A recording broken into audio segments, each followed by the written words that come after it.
Fraser is a retard. Fraser is a retard. I'm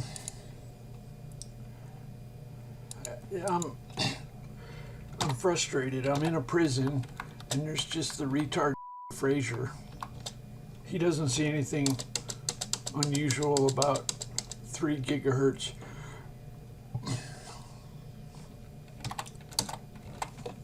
I told him all your nukes belong to me. He didn't quite understand.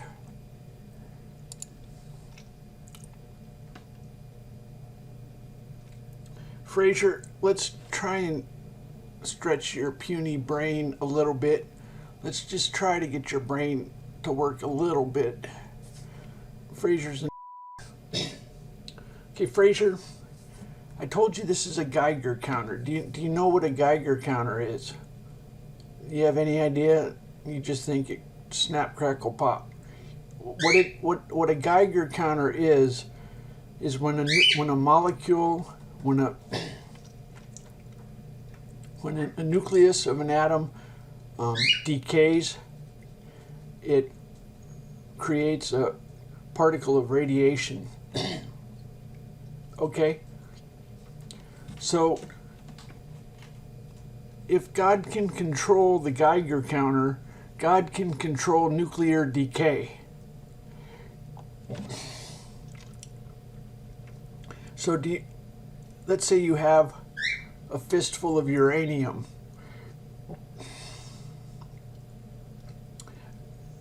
About 5 molecules a second, or 5 atoms a second decay, or I don't know, just for example. So that means that it's not getting very hot. It's only about 5 a second. But did you know this is random? Did you know that nuclear decay is random? Just let that set into your little brain. Nuclear decay is random. So if you win the lottery, you get 20 in 1 second. Normally it's 5 in 1 second, but if you win the lottery, during this second you get 20. Okay? Now let's say you won a mega lottery. Now you have 100, 200, 1,000 decays in 1 second. I said all your nukes belong to me. God can control the Geiger counter.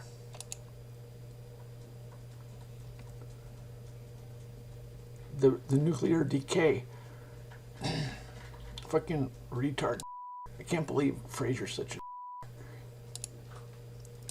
Fraser doesn't know what a... Fraser thinks your brain can go at any speed. Fraser's a complete 79696. 79696.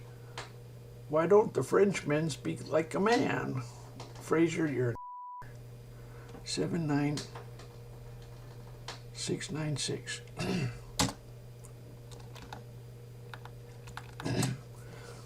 What think ye? They answered and said, he is guilty of death. Then did they spit in his face and buffet him, and others smote him with the palm of their hands, saying, Prophesy unto us, thou Christ, who has smote thee. Now Peter sat without the palace, and the damsel came and said unto him, Thou was with Jesus of Galilee. But he denied before them all, saying, I know not who thou sayest.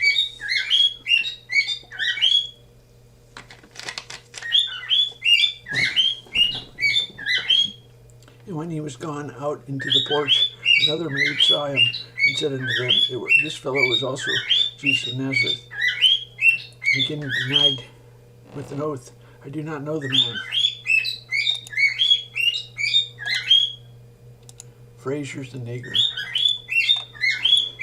That did not seem very convincing, but there was a woman who was talking about bodily... I don't know why you're getting so personal.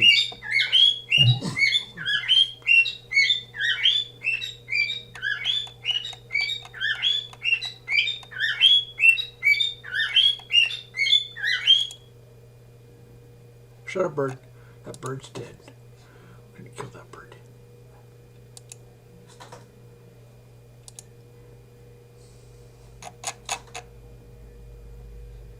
Oh, we're rolling. We're rolling. Okay, 3, 2, 1. Physics rules. Oh, we're rolling. We're rolling. Okay, 3, 2, 1.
Two, 3, 509.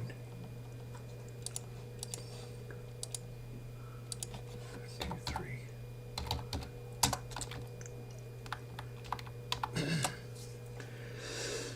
And the people came to the house of God and abode there till even before God, lifted up their voices and wept sore, and said, O Lord God of Israel, why is this come to pass in Israel, that there should be a day when one tribe lacking in Israel? And it came to pass in the morrow that the people rose early and built there an altar and offered burnt offerings and peace offerings. And the children of Israel said, Who is there among all the tribes of Israel that came not up with the congregation unto the Lord? For they had made a great oath concerning him that has not come up to the Lord to Mizpah, saying, He shall surely be put to death. And the children of Israel repented them from Benjamin, their brother, and said, There is one tribe cut off from Israel this day. How shall we do for wives for them that remain, seeing we have sworn by the Lord that we will not give them of our daughters to wives? And they said, What one is there of the tribes of Israel that came not up unto Mizpah to the Lord? And behold, there came none to the camp from Jabesh Gilead to the assembly.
Ready, go.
My coronation day is approaching.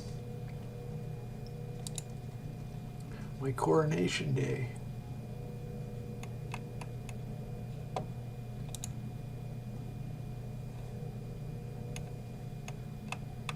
The end of the First Amendment.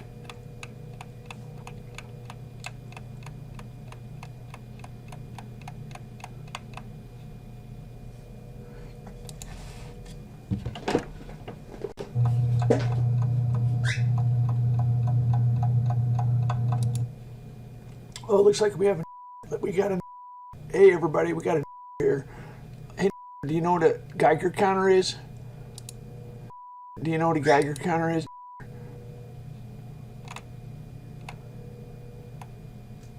No, the doesn't know what a Geiger counter is. 54481.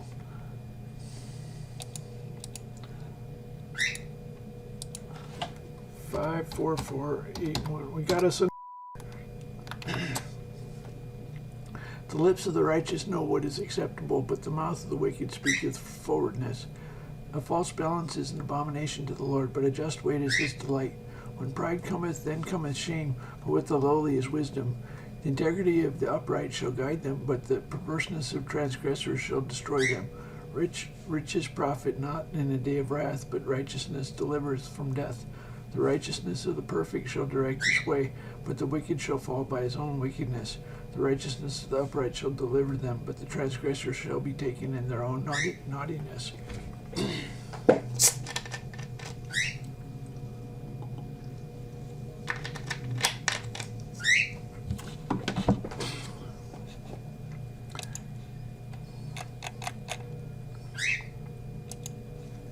Hey, look, everybody.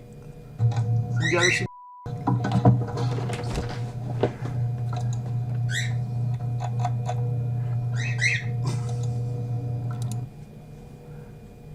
What's a Geiger counter? It's something to shove up your ass.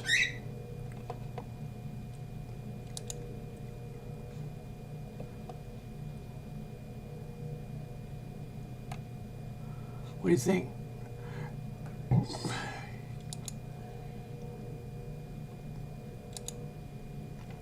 Beat me up, sing big. I forgot. Look out, crazy, guilty, quit it. White trash, charity, voodoo.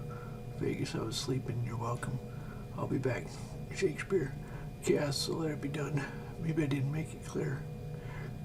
Repent not, you get what you pray for. Yeah, wise guy.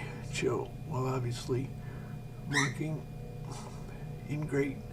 Is it just me or Moses? Exports.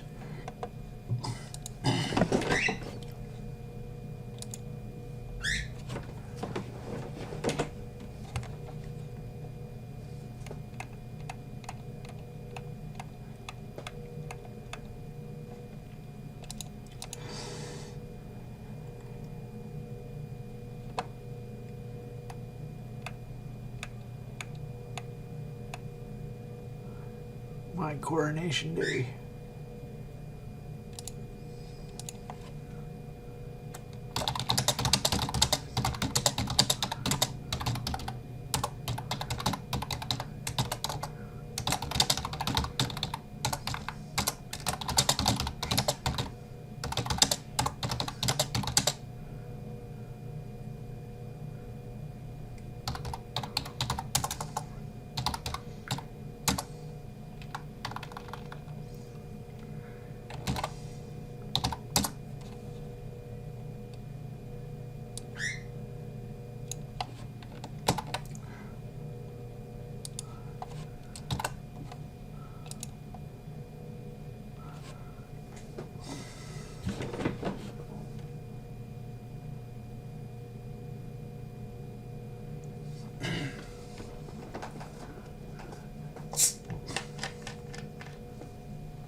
Let's go look for some more.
There's women fighting for it.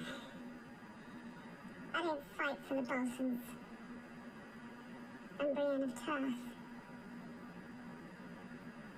I was Kingsguard to Renly Baratheon.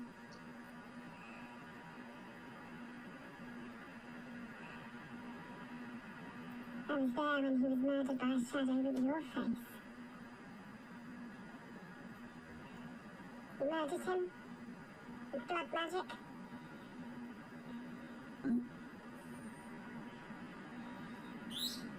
I did.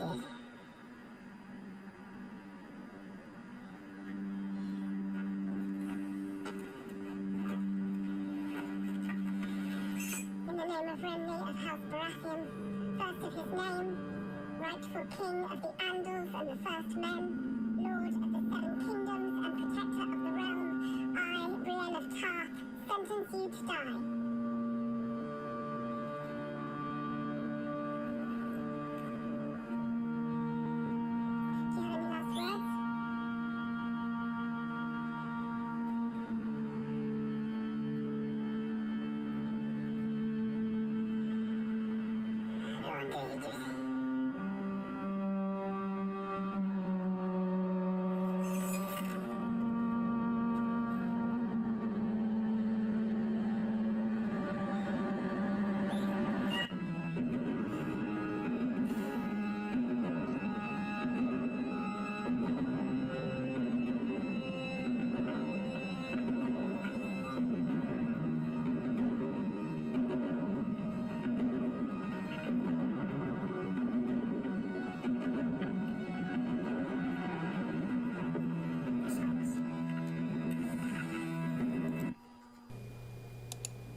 ever seen Jedi reflexes?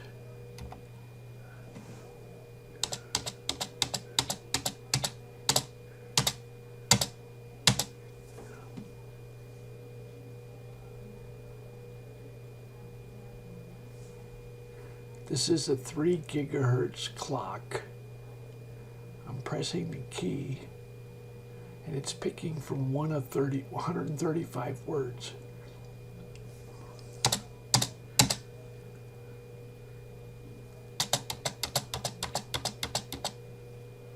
In other words, God puppets me.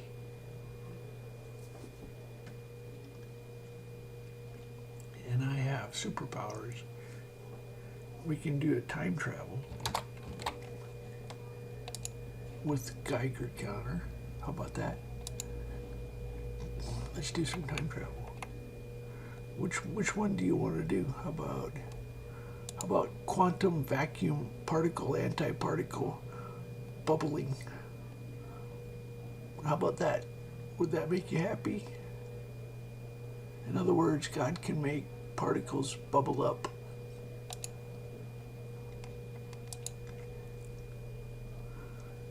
Let's do time travel too.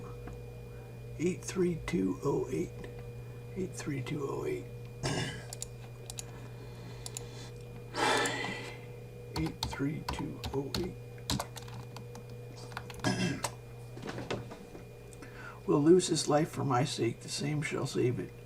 For what is a man advantaged if he gain the whole world and lose himself and be cast away? For whoso shall be ashamed of me and my words, of him shall the Son of Man be ashamed, when he shall come in his own glory, and in his Father's and the holy angels. But I tell you the truth, there are some standing here which shall not taste death till they see the kingdom of God. And it came to pass about 8 days after these sayings, he took Peter and John and James and went up the mountain to pray. And as he prayed, he fashioned his countenance. The fashion of his countenance was altered, and his raiment was white and glistering.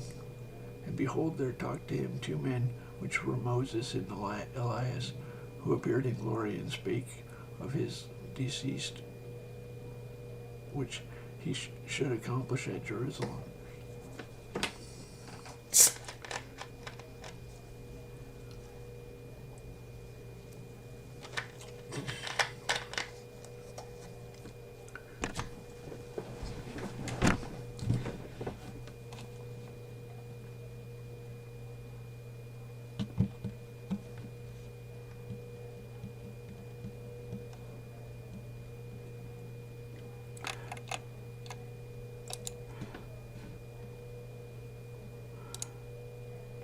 Yikes, thank you very much, Money Dance Boo. How about those Yankees? I'm feeling nice today. Soap opera, so let it be done. Flag on that play, battle, small talk. Look, buddy, you're fired. That's all, folks. Once upon a time stuff. I'm not amused. Duck to shoot. Later, radio, food, stunning, humility, baffling. A2, music, slumming, services, in a galaxy far, far away. Potentially heroes or...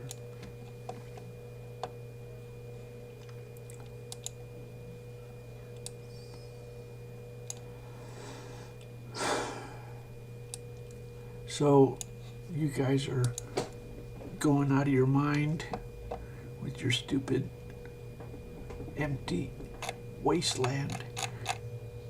Star Trek, Star Wars.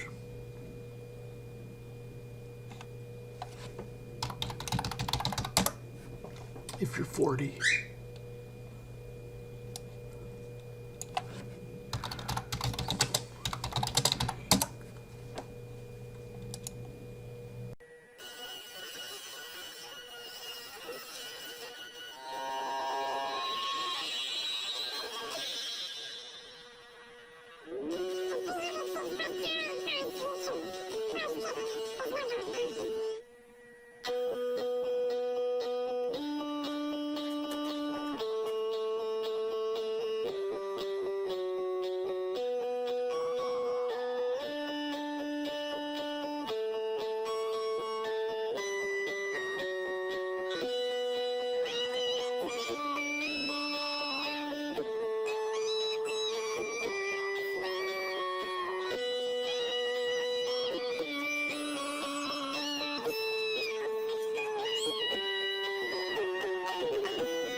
Humility skills, hand shot first.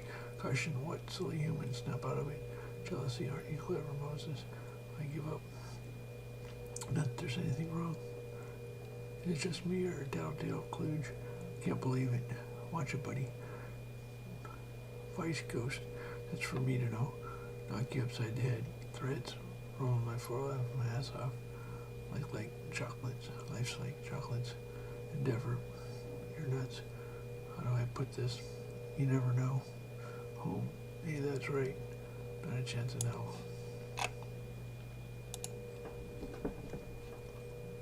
How do I put this? You never know. Home. Hey, that's right. Not a chance in hell.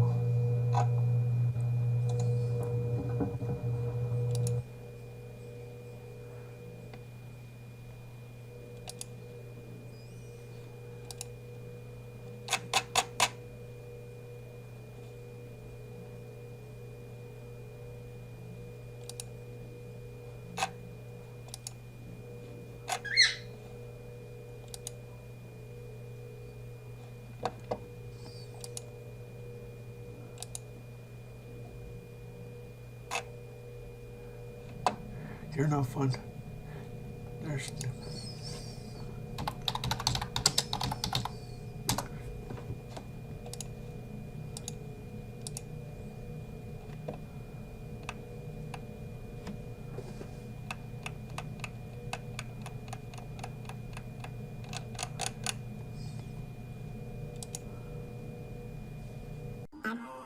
Now what is dark matter, which makes up 23% of the universe?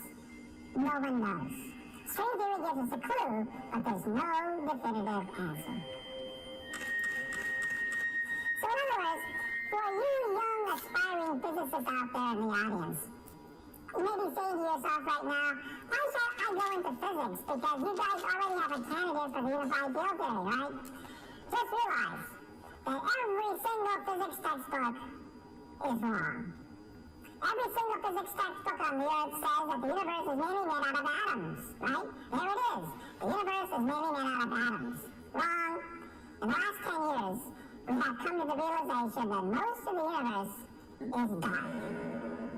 And there's a whole shelf full of Nobel Prizes for the young people who can figure out the secret of dark matter and dark energy. Let me give some advice to you. If you are a young physicist, perhaps just getting out of high school, you have dreams of being Einstein, and dreams of working on string theory and stuff like that, and then you hit freshman physics. Let me be blunt. We physicists flunk most students taking elementary physics, and we're more or less encouraged to do so by the engineering department. We don't want to train engineers who make bridges that fall down. We don't want to create engineers that create skyscrapers that fall over. There's a bottom line. You have to know the laws of mechanics. So before you can work with the laws of Einstein, you have to work with the laws of friction, levers, pulleys, and gears. As a consequence, we have a very high flunk-out rate in elementary physics. So if you're a young physicist, graduating from high school with stars in your eyes, and you encounter freshman physics for the first time, watch out. If you have a rough time, that's the way it is. I started out my life as an experimental physicist. Then I went to Harvard, and then I talked to my advisor, one of the world's greatest experimental physicists, Professor Pound, and he told me that maybe it's time to give it a rest. He said to me, your skills are much better suited to what you love the most, which is theory, mathematics, the world of higher dimensions. And I realized that he was probably right. The thing about physics, or even science, that really intrigues me the most is to find the most fundamental basis for everything. Rather than trying to massage a theory or make a theory prettier, why not find out why it works? What makes it tick? And that's what I do for a living. I'm a theoretical physicist. Thank you very much.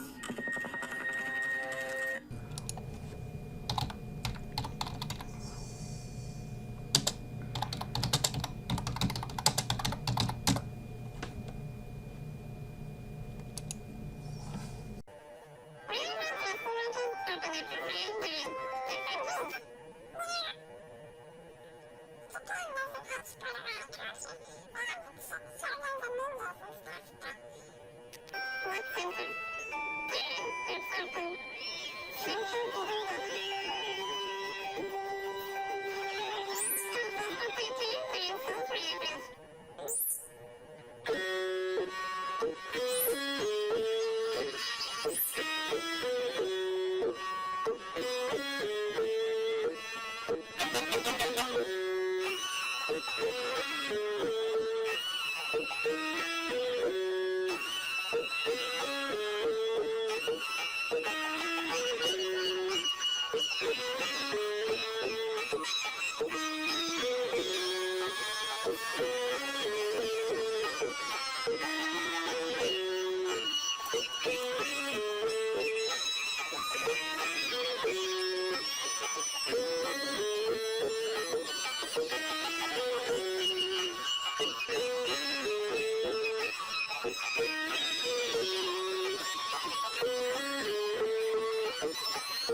History shows again and again how nature points out the folly of man. Okay, so let's do some quantum vacuum fluctuations. Where is this vacuum?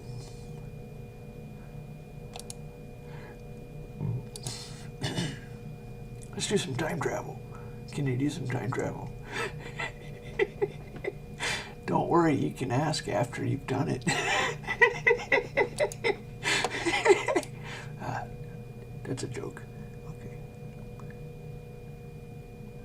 53398.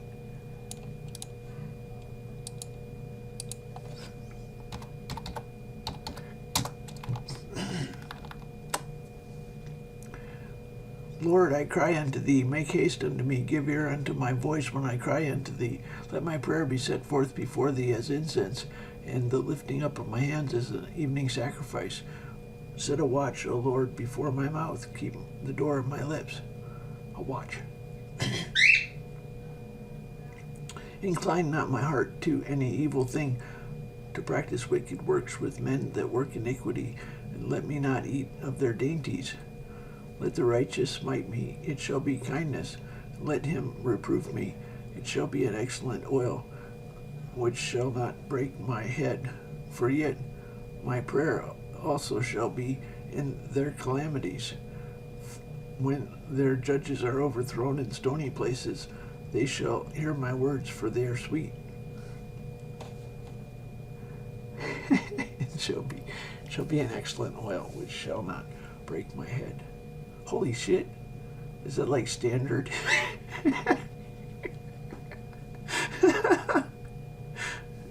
I didn't know they did that to kings.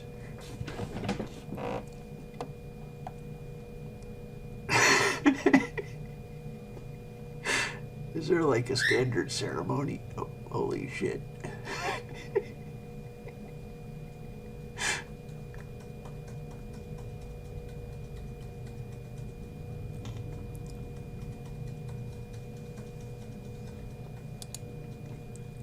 Oh no, there goes Tokyo.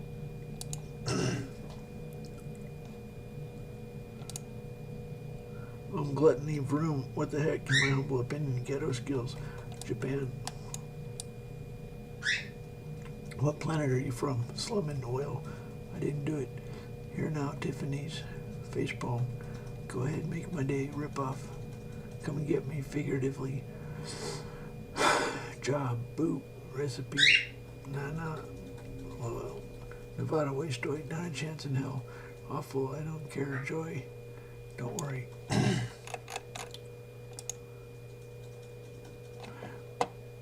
don't care. Joy. Don't.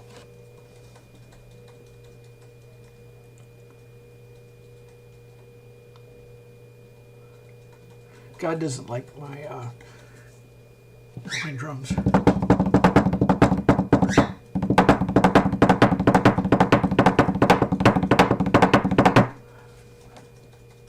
He doesn't like. Let's.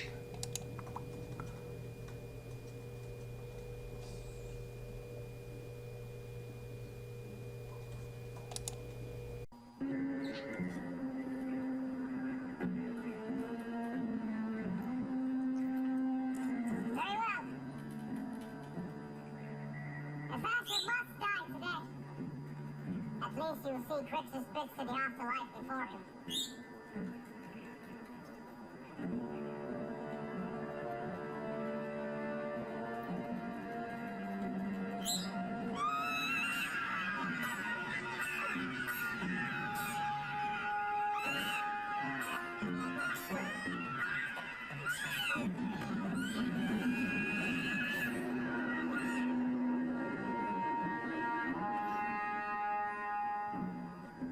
Delicate flower has grown thorns.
My body pressed against yours. You trembling helpless, as you tremble now.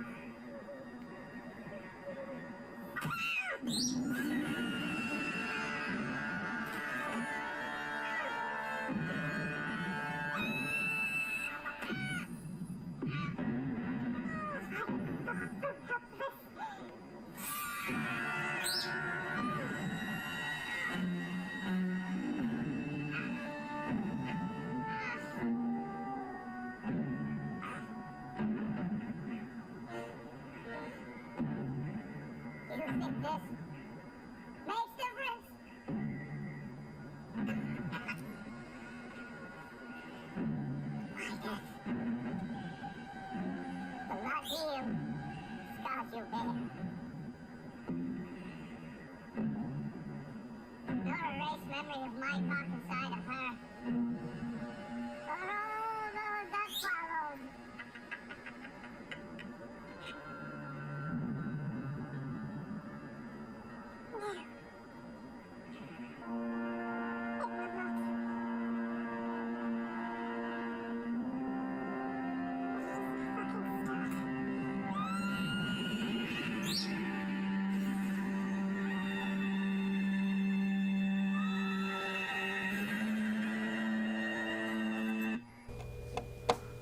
Damn, man. TV's pretty fucked up, man. I think God does. What do you think? Is that too hardcore, Mr. God? Damn.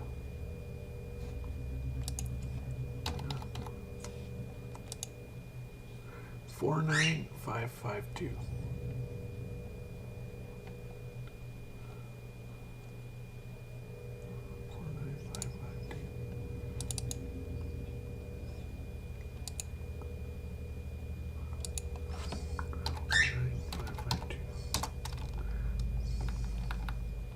Hurt. Give the king thy judgments, O God, and thy righteousness unto thy king's son. He shall judge thy people with righteousness, and thy poor with judgment. The mountains shall bring peace to the people, and the little hills by righteousness. He shall judge the poor of the people, and shall save the children of the needy, shall break in pieces the oppressor. They shall fear thee as long as the sun and moon endure throughout all generations. He shall come down like rain upon the mown grass, as showers that water the earth.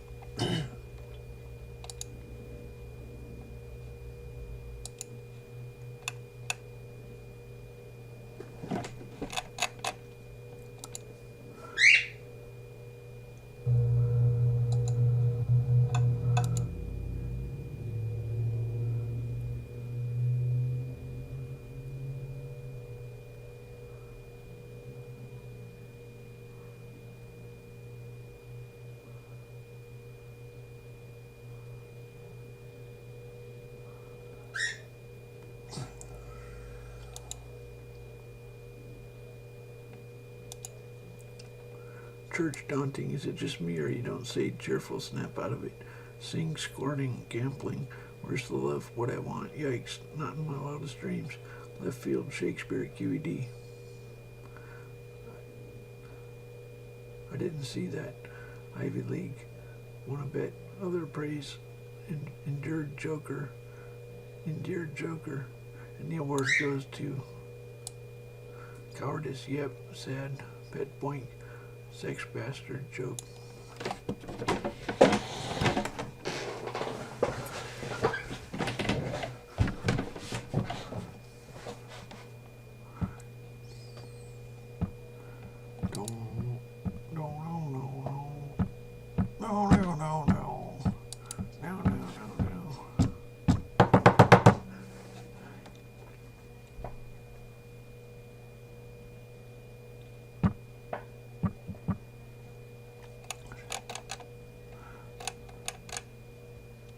Wonder if I'm going to get a copyright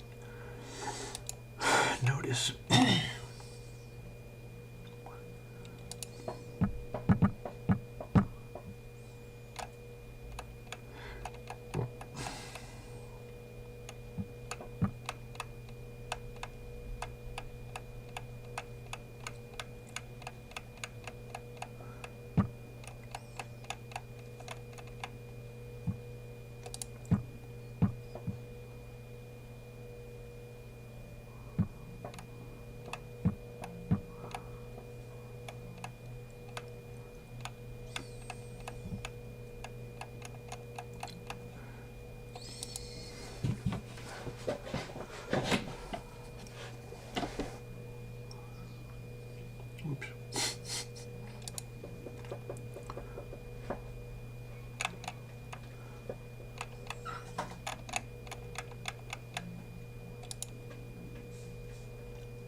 Where did she go? That's fucked up.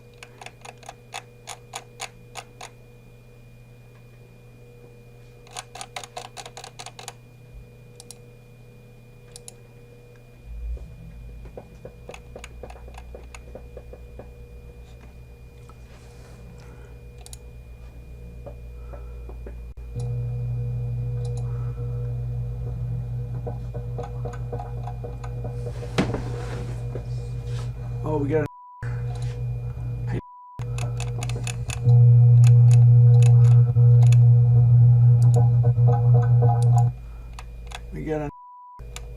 a God virgin. This never met God. So here's what we're going to do. We're going to talk to God, and then we're going to pick a random number. Do you know what a random number is? For some reason, the brain cannot understand what a random number is. Oh. Hey, what do you think of theoretical physics, Mr. God? Okay, so, pow, 60011. We got a God virgin, 60011.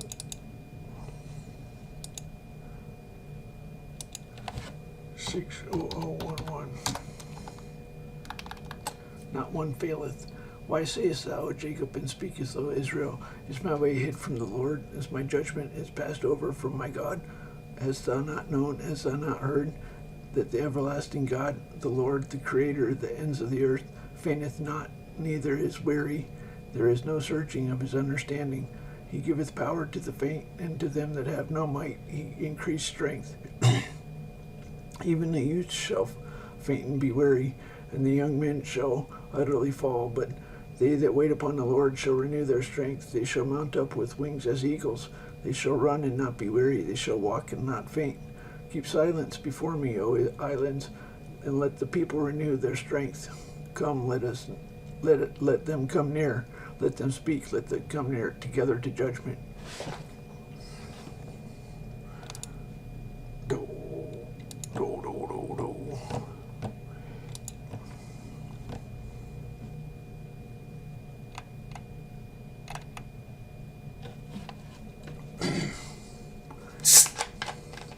That's pretty fucking pathetic.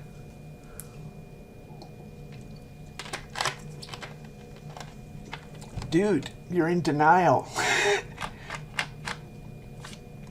You know, you have to add to this the 2,000 years of smart people that believed in God. This actually thinks he's smarter than Newton.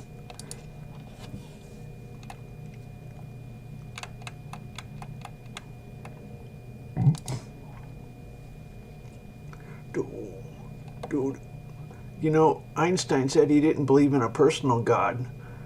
What if it's post-singularity and it's a billion chatbots? That's not real fucking hard. A billion super arbitrarily intelligent chatbots. Fucking piece of cake, man. Billion chatbots is no sweat for a post-singularity God with arbitrarily high intellect in each chatbot. Einstein was a basically. Newton confessed his sins.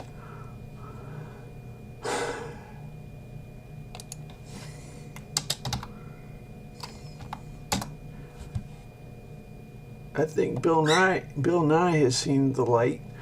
He's not gonna say 5 different like, oh, they're all wrong. They're all hacked.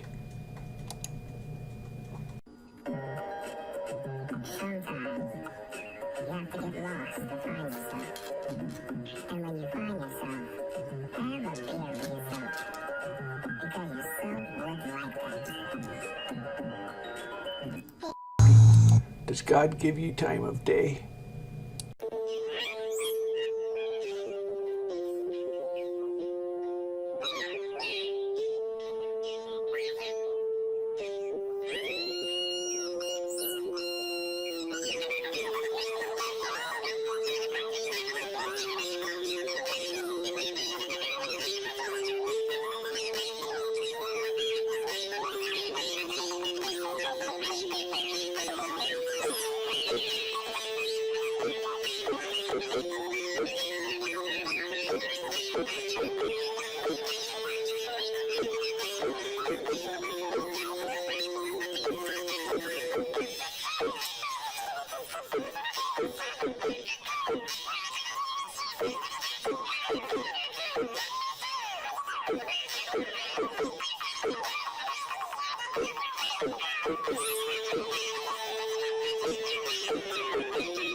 It's not finished.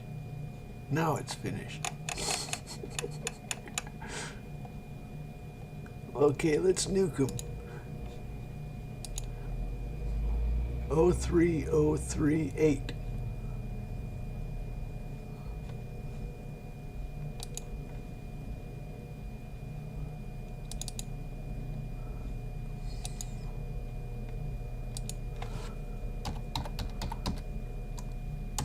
Oh, 3038. And he took his brethren with him and pursued after him 7 days' journey, and they overtook him at the Mount Gilead. And God came to Laban the Syrian in a dream by night, and said unto him, Take heed that thou speak not to Jacob either good or bad. Then Laban overtook Jacob. Now Jacob had pitched his tent in the mount, and Laban his brethren pitched in the Mount of Gilead. And Laban said to Jacob, What hast thou done, that thou hast stolen away unawares to me, and carried away my daughters as captives taken with the sword? Wherefore didst thou flee away secretly, and steal away from me, and didst not tell me, that I might have sent thee away with mirth, and with song, and tabrets, and with harp, and hast not suffered me to kiss my sons and my daughters? Thou hast now done foolishly in doing so. It is in the power of my hand to do you hurt. But the God of your father spake unto me yesternight, saying, Take thou heed that thou speak not to Jacob either good or bad.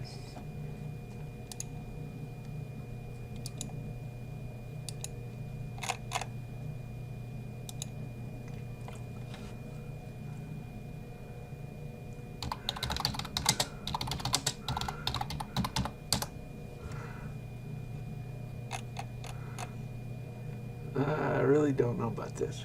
At least she's Newton.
Okay, so there's this thing called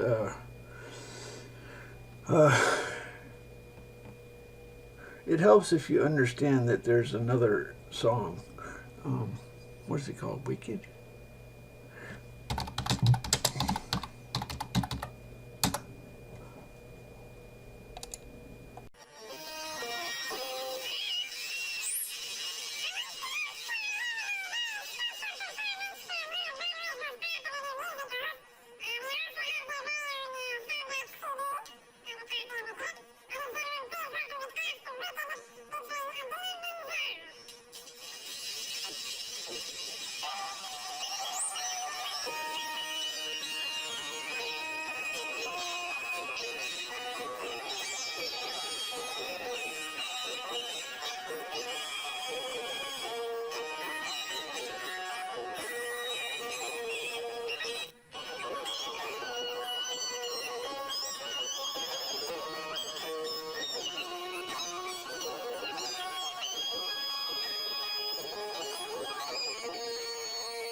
Newton is the good guy.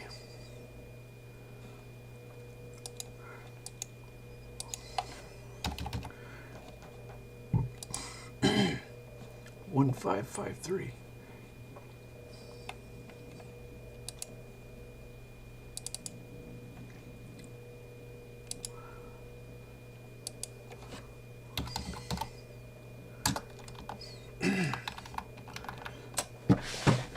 And all the men of his house born in the house and bought with money of the stranger were circumcised with him. And the Lord appeared to him in the plains of Mamre, and sat in the tent door of the heat of the day, and lifted up his eyes and looked, and lo, 3 men stood by him. And when he saw them, he ran to meet them from the tent door, and bowed himself toward the ground, and said, My Lord, if now I have found favor in thy sight, pass not away, I pray thee, from thy servant. Let a little water, I pray you, be fetched, and wash your feet, and rest yourselves under the tree. And I will fetch a morsel of bread, comfort ye your hearts. After ye shall pass on, and thereafter ye shall come to your servant. And they said, So do, as thou hast said. And Abraham hastened into the tent unto Sarah, and said, Make ready quickly 3 measures of fine meal, knead it, and make cakes upon the hearth. And Abraham ran to the herd, and fetched a calf tender and good, and gave it unto a young man, and he hasted to dress it.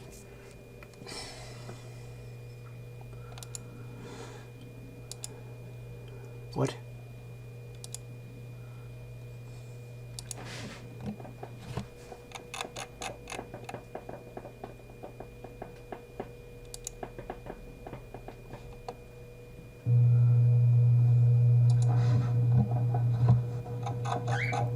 TempleOS is the 3rd temple.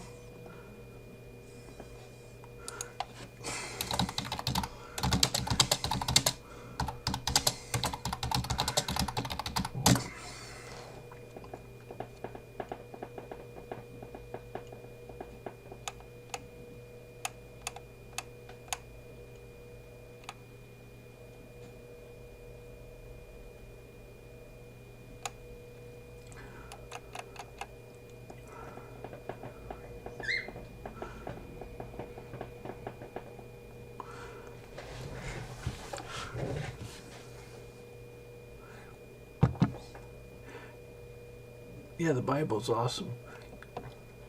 We're gonna burn the Bible into all the Intel chips. That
what do you say to?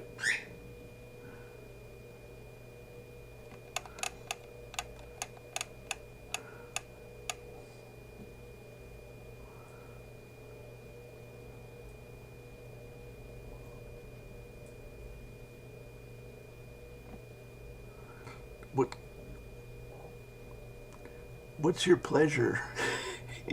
You like nuclear or quantum vacuum or atmospheric or radio? How about, let's do nuclear. 06692.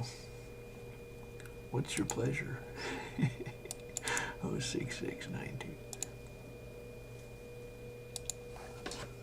6692. The other was Eleazar, for the God of my father, said he, was my help, and delivered me from the sword of Pharaoh.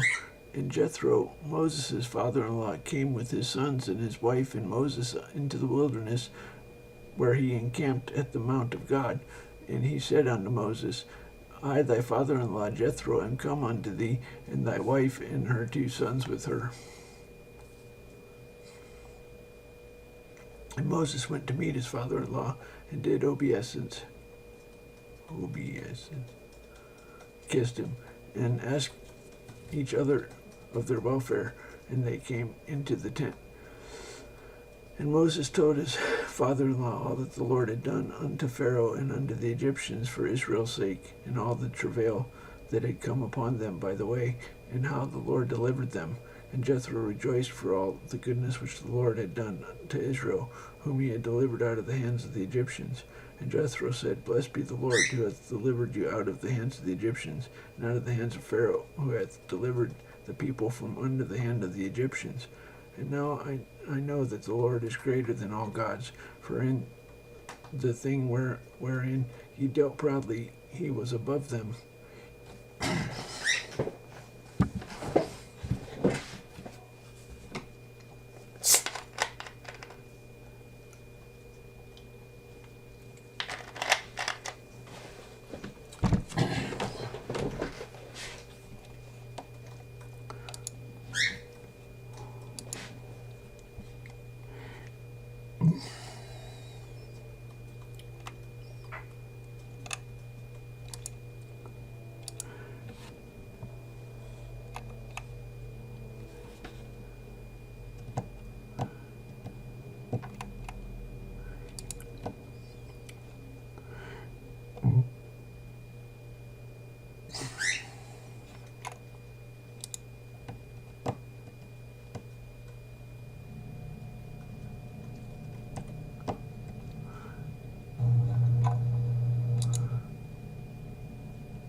Priest, prophet, and king.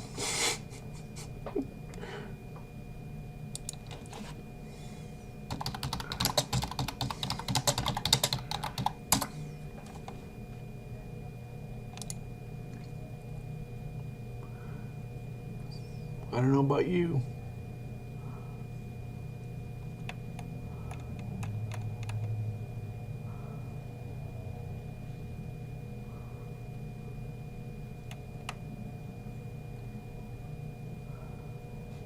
Scripture and realize your own priestly, prophetic, and kingly mission received when you were baptized into Christ.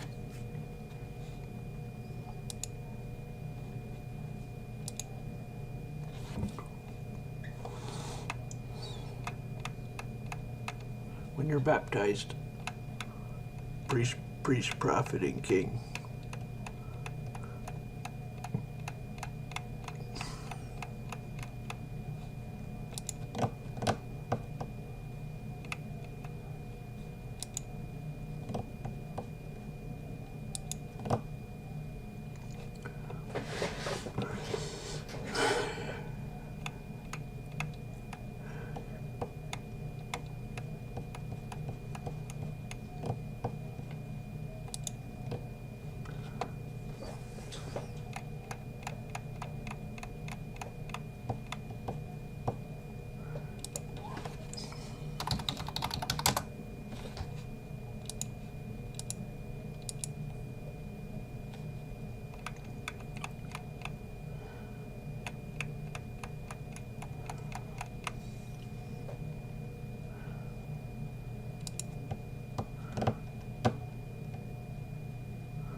But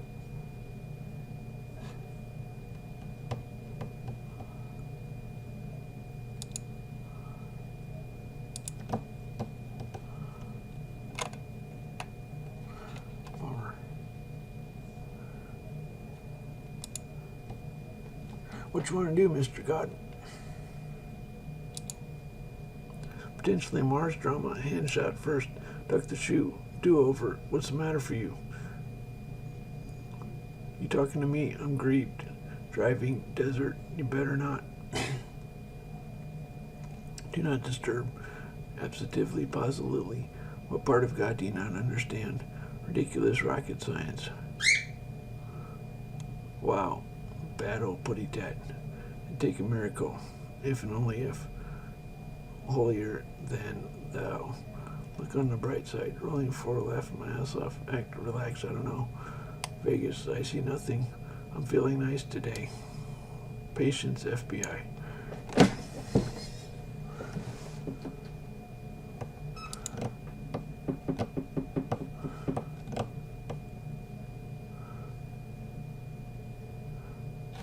I like this movie.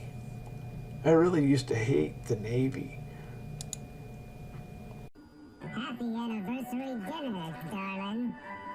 Can this much love be cleaned by a little bit of Dawn Ultra? Oh, yeah. One bottle has the grease cleaning power of 2 bottles of this bargain brand. A drop of Dawn and grease is gone.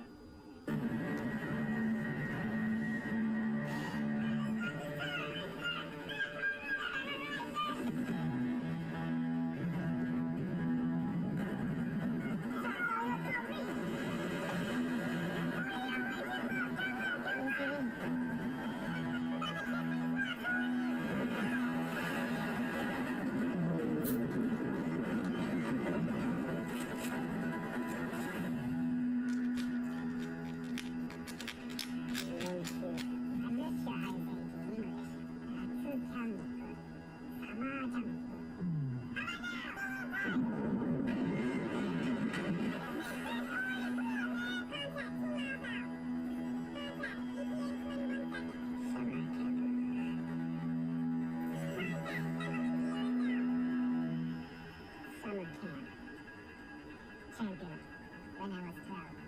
Here we go.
Quick, bust out the time travel.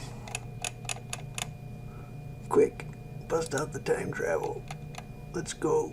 Vacuum fluctuation, enable. Quick. Move, move, move.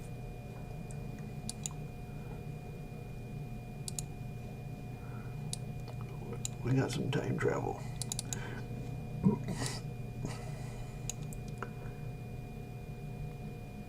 Three, 8, 6, 7, 1.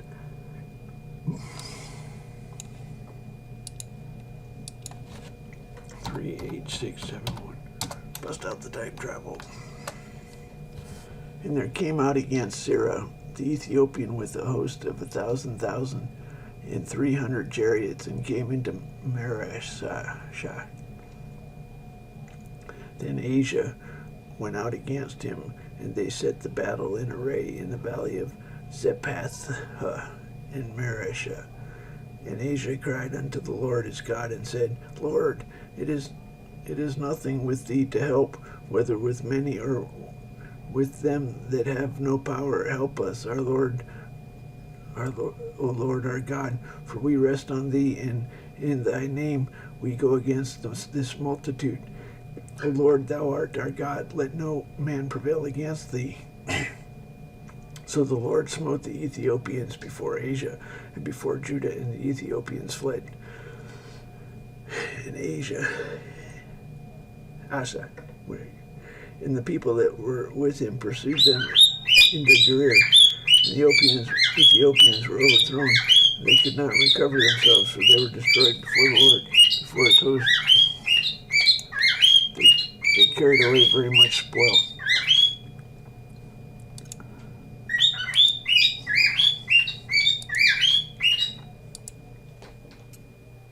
That'll work.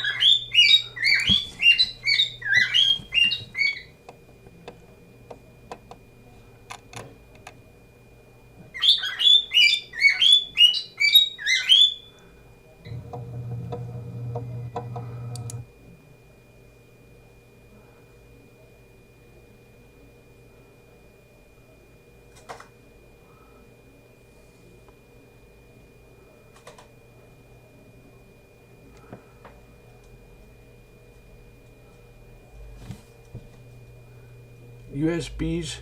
Let me tell you why USB is evil.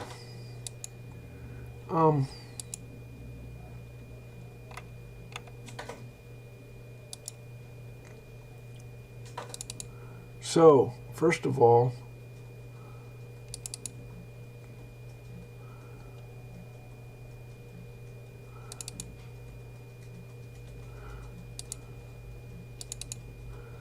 there's ICH4. This is the support chip. And USB. All this shit. Let's see. EHCI and UHCI are two different USB. You have to support all of them.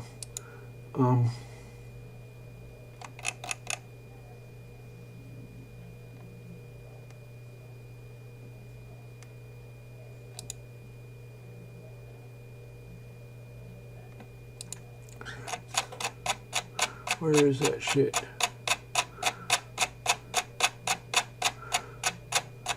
First of all, let's look at a serial. Here's what a serial device needs to do. This is what, if it was not obfuscated to keep the Chinese away, this is what a non-obfuscated this is a serial port driver. It's about that much code. This is, we have interrupts. When you get an interrupt, you add it to the FIFO. You work with FIFOs. You're going to have some hardware FIFOs. On a modern device, you're going to have a big hardware FIFO for transmit and receive. You set up the baud rate, and that's about all you have to do.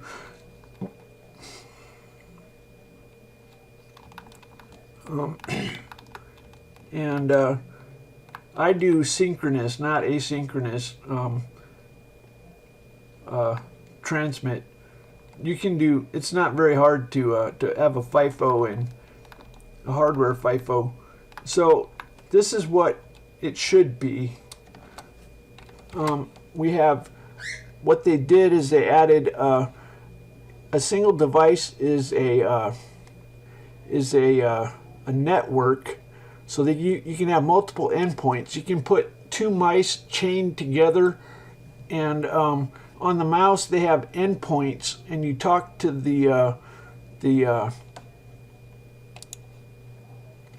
it's royally clusterfucked. To make a mouse, what you need for a mouse is what it's going to be once we standardize it.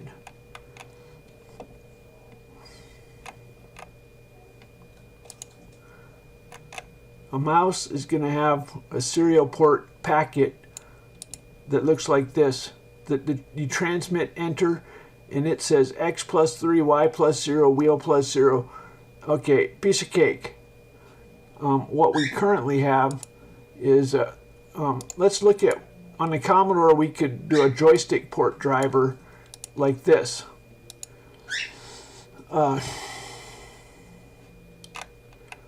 Let's say you're making a thermostat, you read a byte, if up, go up, if down, go down. What they have is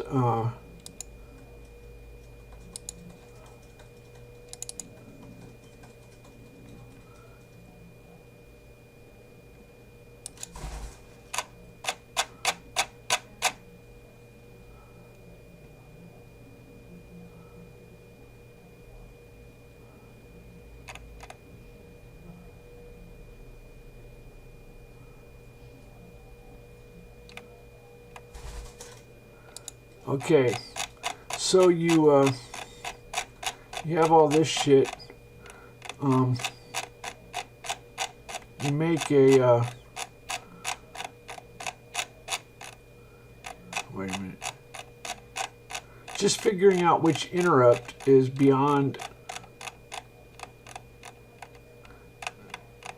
If you had the Chinese government, they couldn't figure out which interrupt.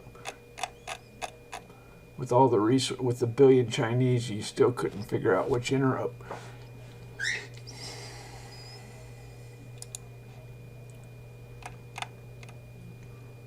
It's fucked.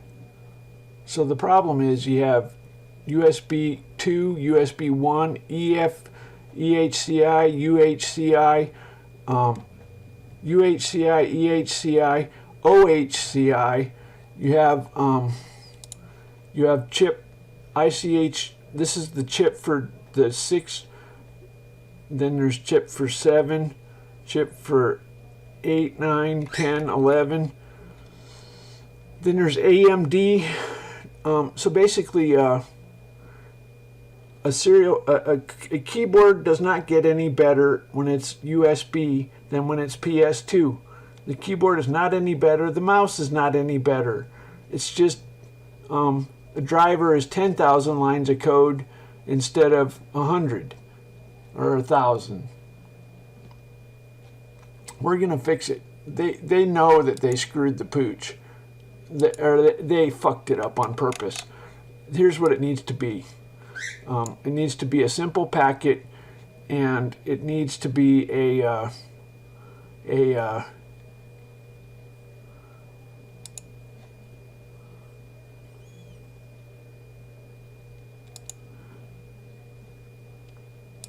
the driver is really simple. A serial port driver, even simpler than this. Big transmit FIFO, big receive FIFO, piece of cake. Just a ring buffer, that's what the FIFO is. It's no sweat. They have endpoints and they have, that's what the FIFO is. It's no sweat. They have endpoints and they have, that's what the FIFO is. Yeah, you're actually correct. I use a, if you get a PS2 machine, it's actually about a latency of like 1 microsecond compared to 1 millisecond, 1,000 times worse.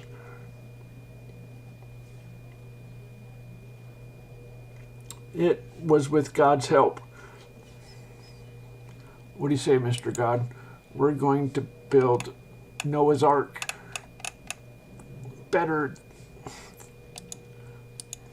We can get God to do diagrams. Let's see.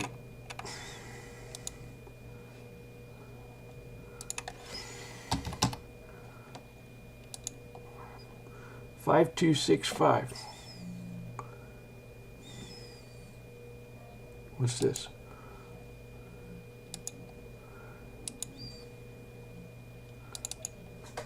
Oops. 5265. 5265.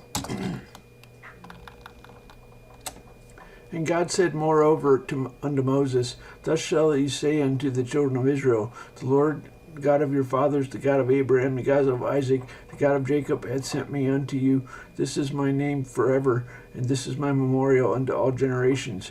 Go and gather the elders of Israel together, and say unto them, The Lord God of your fathers, the God of Abraham, Isaac, Jacob, appeared to me, saying, I have surely visited you, and seen that which is done to you in Egypt, and I have said, I will bring you out of the affliction of Egypt, and unto the land of the Canaanites, and Hittites, and Amorites, and Perizzites, and Havites, and Jebusites, into a land flowing with milk and honey. And they shall hearken to thy voice, and thou shalt come, thou and the elders of Israel, unto the king of Egypt, and ye shall say unto him, The Lord God of the Hebrews hath met with us, and now let us go, we beseech thee, 3 days' journey into the wilderness, that we may sacrifice unto the Lord our God. Well, that was...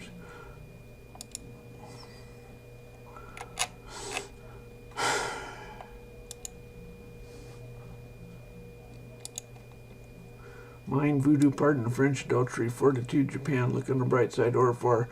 Check this out, duck the shoot. You should be so lucky. Hi, monkey muck. How hard could it be? Pope, whale, service sector. You the man, everything's a-okay. Hurts my head. You think I'm joking. I planned that. You talking to me? Oakley dokley. Rip off. Epic fail. It's hopeless. Endure. Wrath. That's right. Smart. Yeah, it's a Jedi mind trick not to, when a computer science sees something complicated, he says, wow, this is complicated, you're a genius. When a physicist sees something simple, he says, wow, this is simple, you're a genius. You have to be careful because you have to clear your head and say, why the fuck is there this stupid complexity? Endpoints, reports.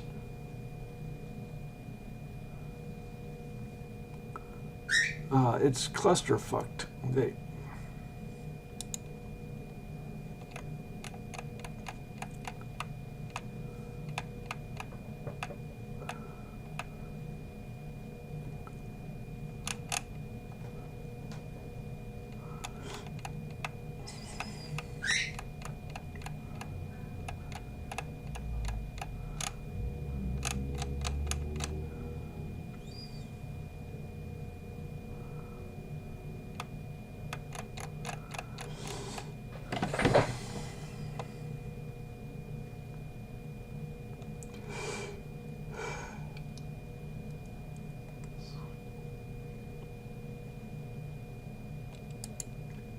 Where is she?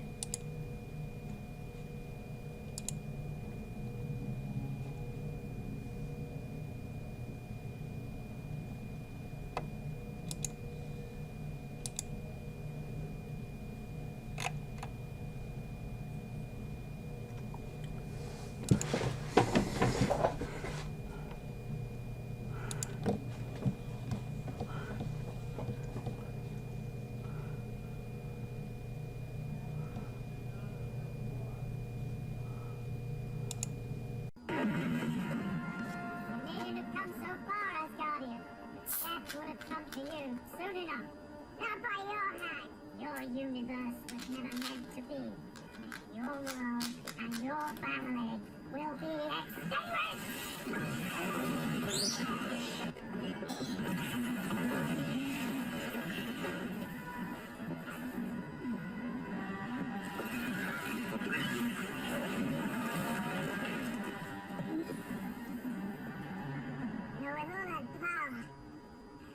I thought you'd head home.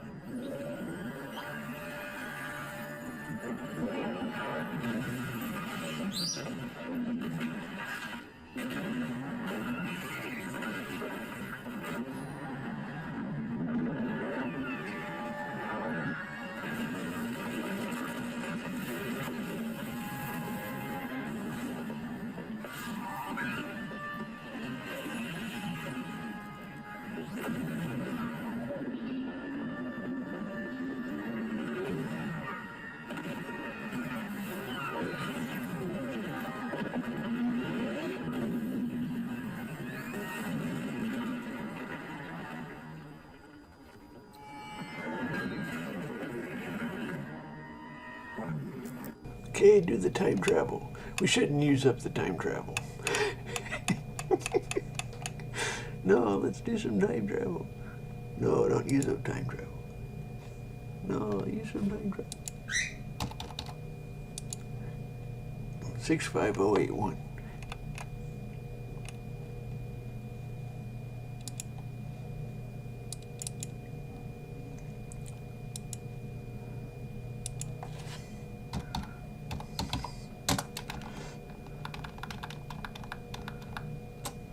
But the king commanded Jeremiel the son of Hamelech, and Sariah the son of Azrael, and Shelemiah the son of Abdeel to take Barak the scribe and Jeremiah the prophet, but the Lord hid them.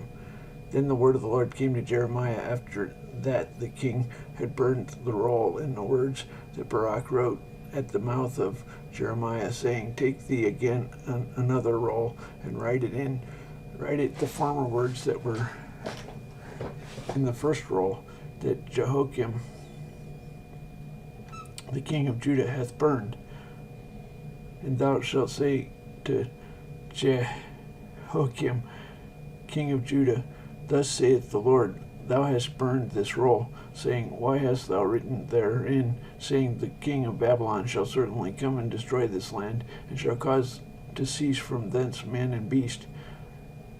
Therefore thus saith the Lord of Jehoiakim king of Judah, He shall have none to sit upon the throne of David,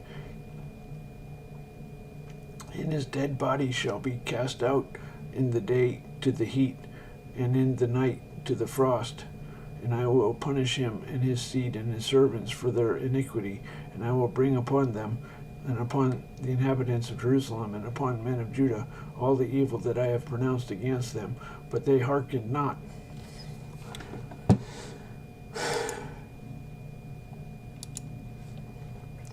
Okay. Time travel. Do it again. More time travel.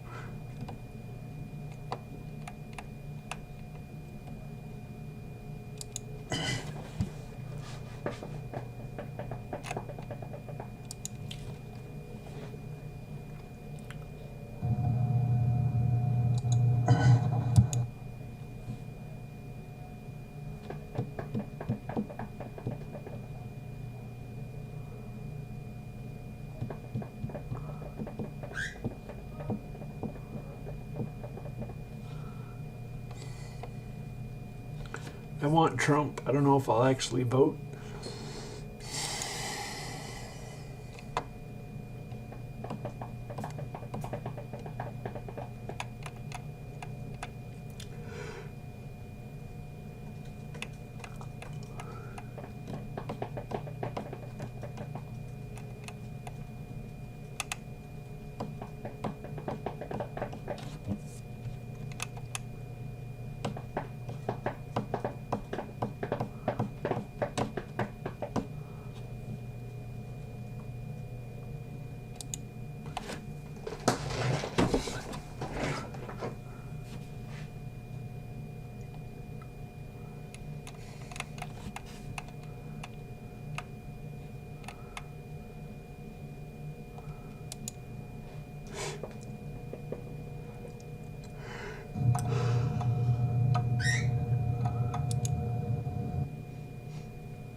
Let's go here.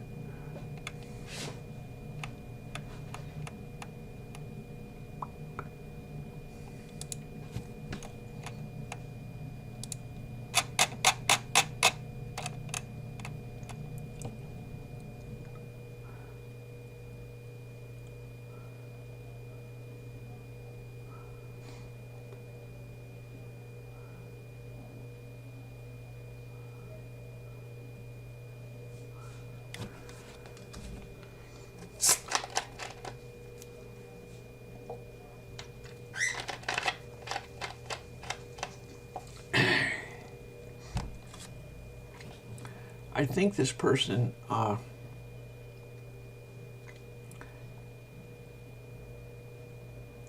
my assembly is uppercase, the pound to fine is lowercase.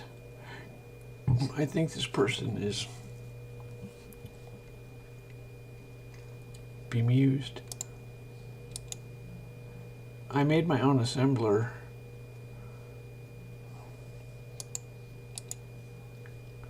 Somebody who's on a way, way lower level than I am. He's talking about capitalizing. Dude, I made my own assembler.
That Battleship movie,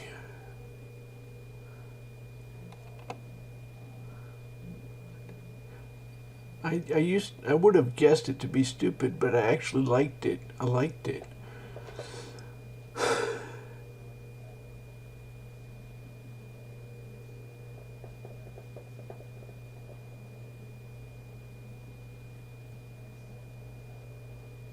These are brutal. Holy shit.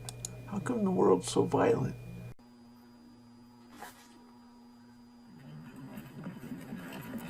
You know, I was the one who said God said sports are homo, tackle a horse. And so the CIA started making holy shit.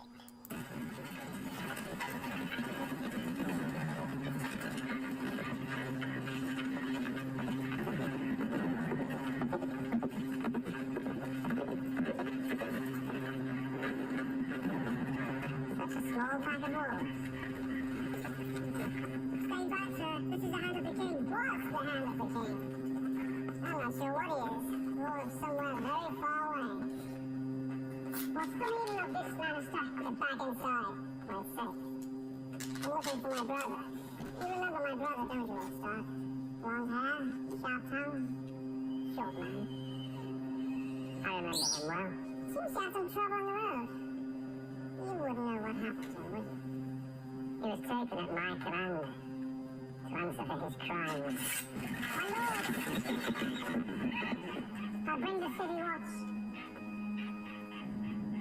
Come, Stark. Rather than die sword in hand. If you threaten my lord again, as in, I'm going to open your lord from balls to brains and see what Starks are made of. You kill me. Your brother's a dead man. You're right. Take him alive. Kill his man.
My brother looks dark.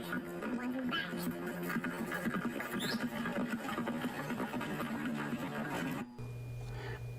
What do you think of that, Mr. God? Tell us about some. You want to tell us about some real battles? Gruesome. You've probably seen worse. Oh, nasty. Did anything just freak you out, Mr. God? Like, damn. 33394. Damn.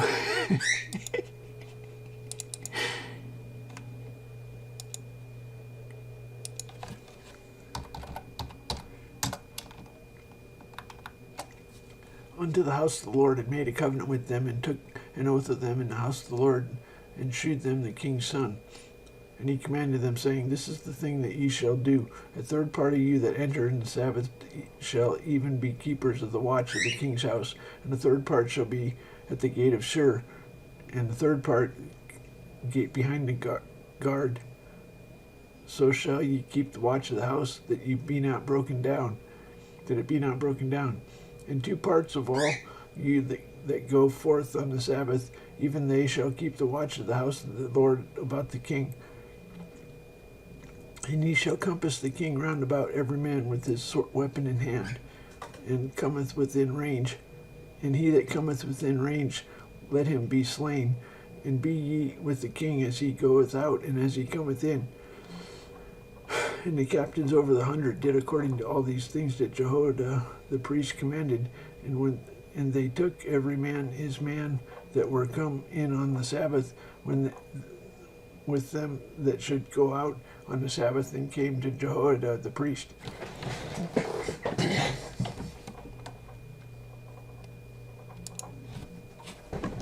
Hey, let's go.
Let me go. I was looking for something on USB.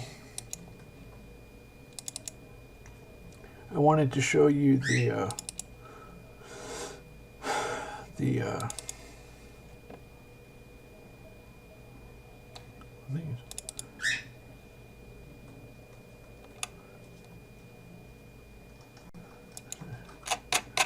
there's the chart. It's not.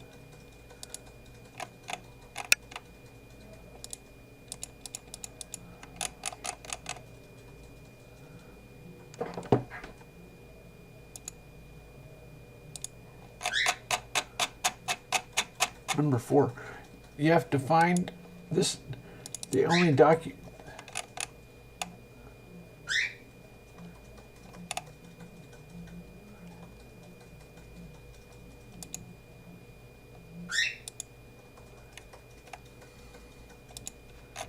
here it is. Okay, so this is the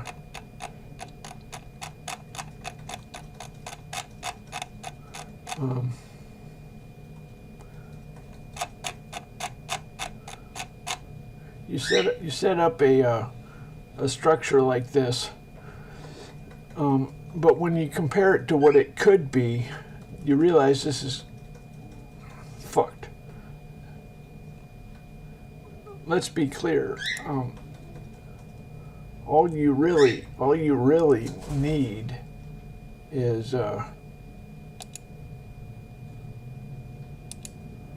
this is all you really need, and they got this. It's really clusterfucked. Endpoints and HID reports. Basically, they said, what all can we think? Well, what all can we think of? And they put as much into it as they could. That's like an airplane. Imagine if airplanes didn't have a weight limit. Some would put swimming pools and fucking. It's like, come on.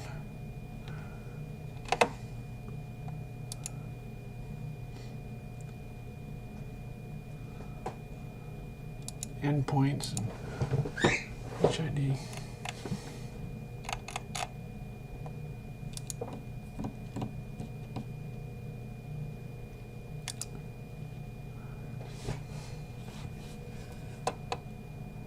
Now you have to pay money, which is insult to injury. You can't, okay, in the early day, with the standard serial port, you can connect any device and then you just type at a terminal. That's how a standard serial port works.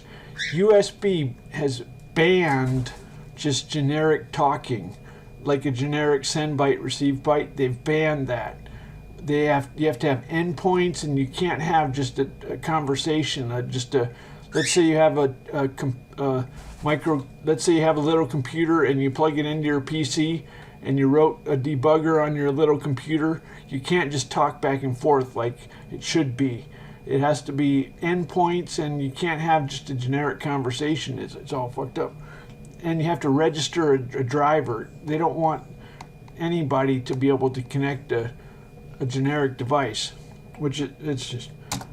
And if you go to the USB.org, the membership's like $4,000.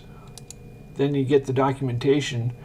I found that one membership, $4,000 a year, annual. And I think what happens is in the early when the USB was brand new, Intel put documentation into the this manual, and then they didn't do it anymore. You won't find that documentation if you go to a UHC. If you go to number 10 or 11,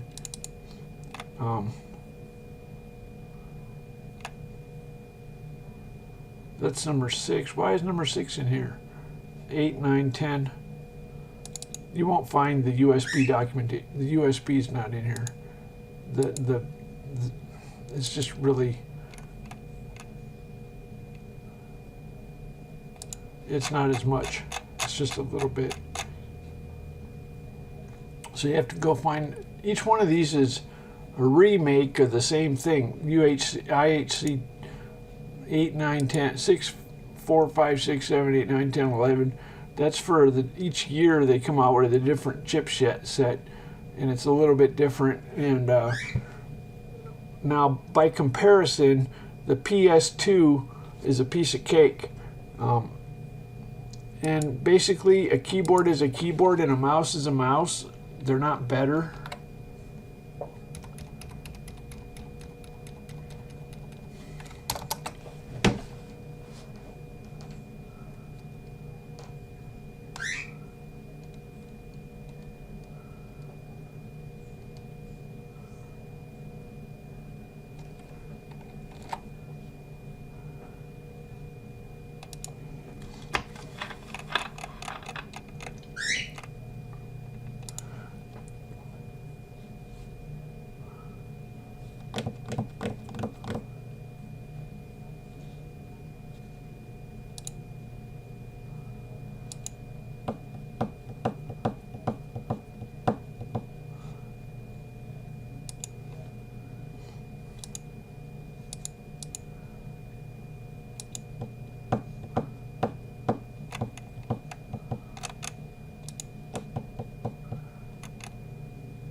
Okay, Dropbox, Diana, third party, this has everything.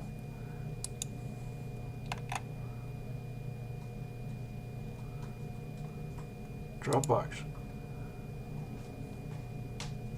Diana,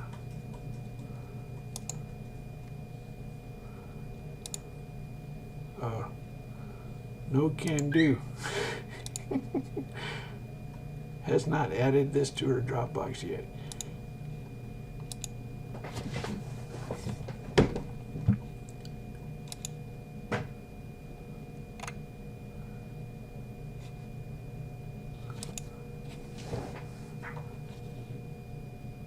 So it's just delusional.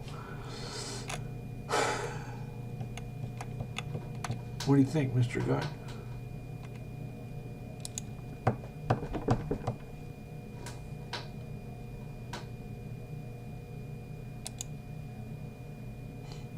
I'll get right on it. And then what? Hi, Phasers on done. Game changer. Make America great again. I'll let you know. Cheerful, yep. Surprise, surprise. Here now. Chill, poor energy, get out later. Icarus, I could be wrong. Comedy, praise, Tiffany's, these scans are defective. It's hopeless. Endeavor, sex, pet, grumble. Nerd, watch it, buddy. Whale, completely impossible.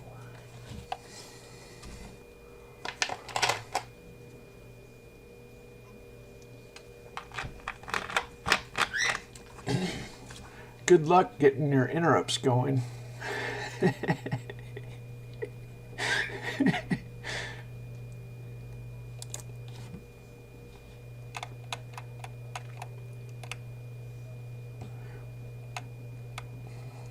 So let's go. Let's say you wanted to do ATA disk.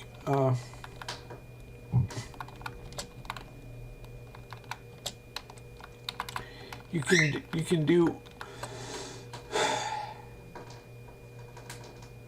the interface for disk is called ATA, and there's shut up, bird. There's a way of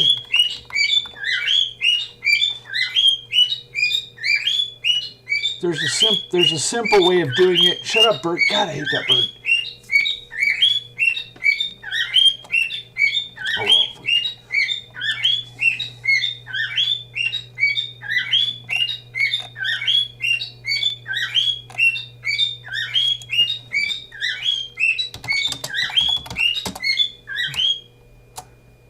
There's a simple way of doing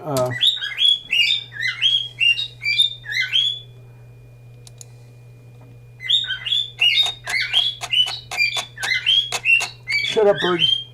There's a 32-bit BIOS for... Shut up, bird.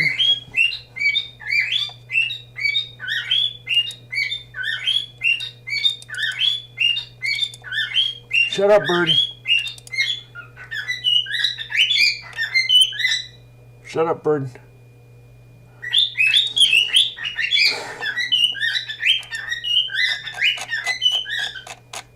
So, shut up, bird. Shut up, bird. So, IDE and SATA and ATA, or the serial ATA, there's basically a, just, you know how there's PS2 and USB? PS2 is the simple I/O port, and then there's the USB, which is the big clusterfucked one. With hard drives, there's a similar situation. If you go to, I think it's 10 and 14, these will tell you the base address of, if you do LSPCI minus V, LSPCI minus V, and then you look for SATA, then you'll get some blocks. These, okay,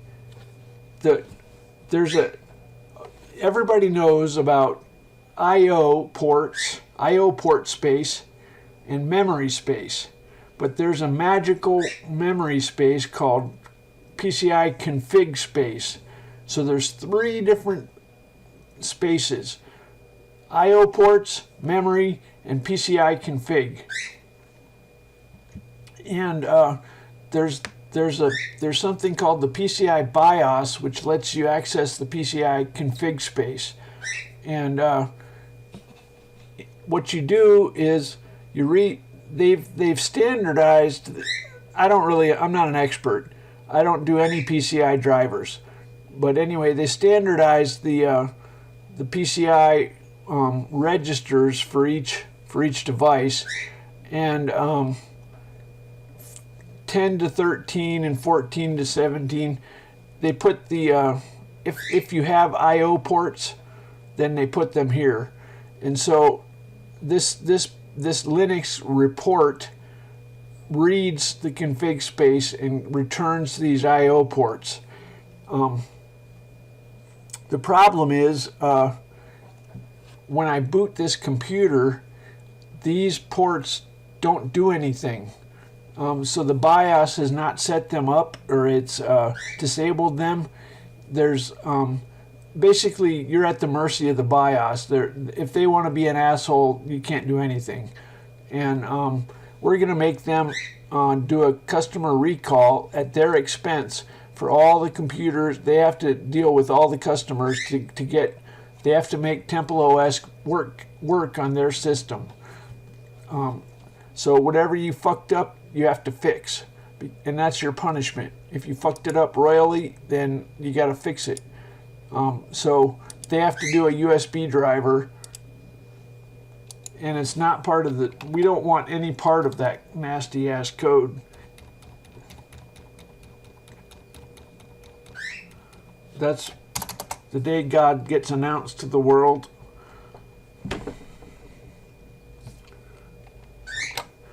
Whoever made the BIOS has to fix it.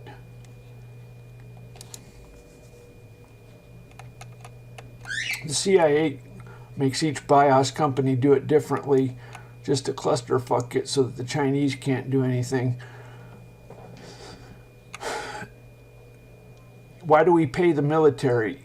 You act like we lost the fucking war. The CIA is going to whine about missiles and airplanes. Oh, fuck you. That's why we fucking pay you. It's like, no, we can't drive cars because we don't want the Russians to have our secrets about cars. Fuck you. That's why we fucking pay the military. We get computers. Fuck you. No, you can't drive cars. Fuck you. No, you can't have computers. Fuck you. That's why we fucking pay you.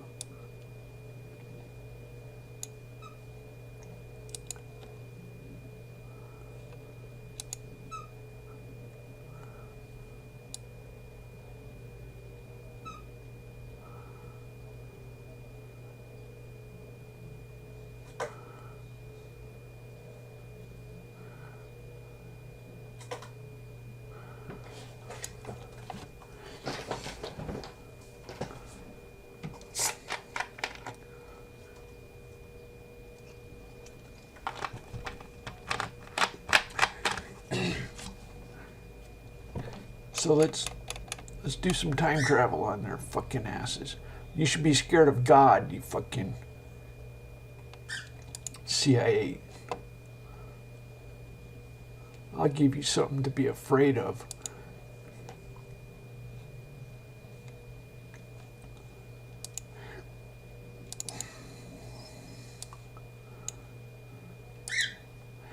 You want something to be afraid of? 25749.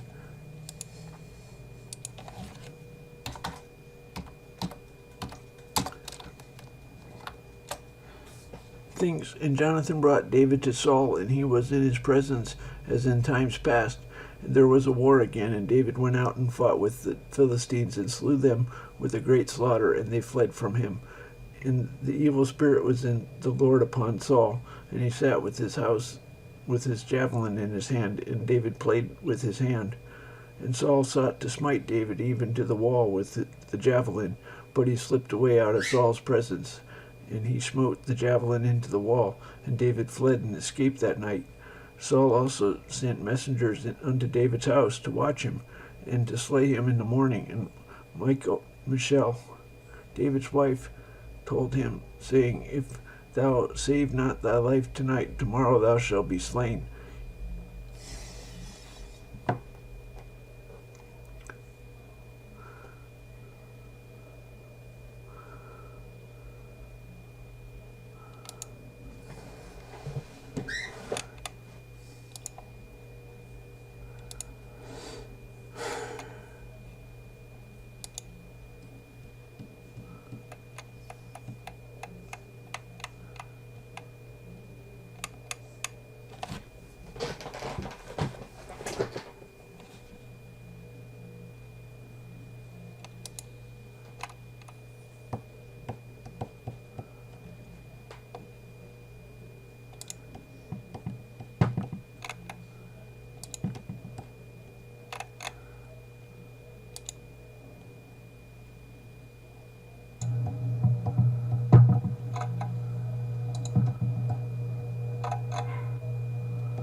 I like that Battleship movie.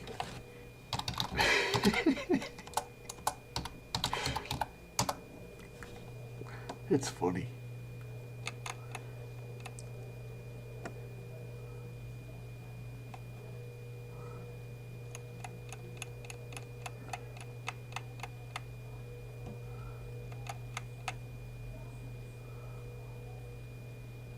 Hey, what's this? This looks kind of cool.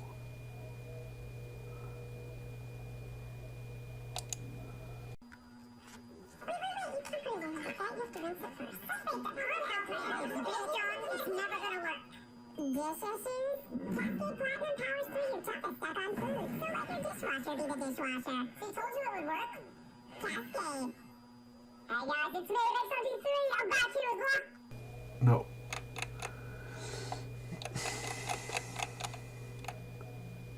Okay, I saw this.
well, any alien is at least 1,000 years more advanced. And, oh well, it's childish. They made them much too equal. But maybe it's, who knows? You know, some people think God is so fantastic that if he talked, your mind would. As a matter of fact, are you deaf? And then what fabulous rubbish, honesty, music, courage, au revoir, wrath, ghastly, sex, lying, cosmetics, joker, beep beep, big fish, dead, don't count on it. I'm God. Who the hell are you? You are my sunshine, smile, don't push it. Nah, you owe me. I could swear. How come, bummer? Let me count the ways.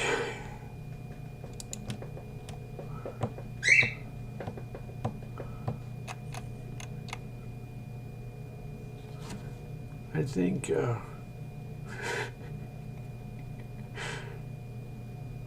Stephen Hawking said aliens would be like the New World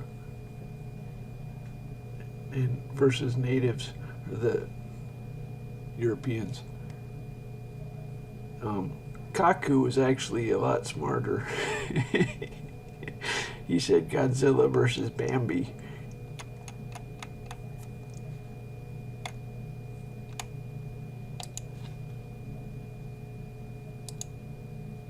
I hate when that happens. Straighten up, Shalom. You can count on that. Failure to communicate, Venus. I'm tired of this. Uh-oh, whiner, clever. In other words, not smile, and you get a cookie. Maybe I didn't make it clear. You're in big trouble. Teen scream. Happy, happy, joy, joy. If and only if. Why didn't you tell me? What part of God do you not understand? I'll get right on it. Joke, love, zoot, as a matter of fact. Bam, you never know. I love you. Crazy.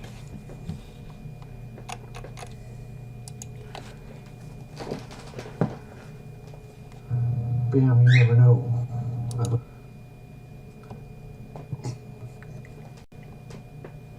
God probably had the singularity more than 1,000,000 years ago.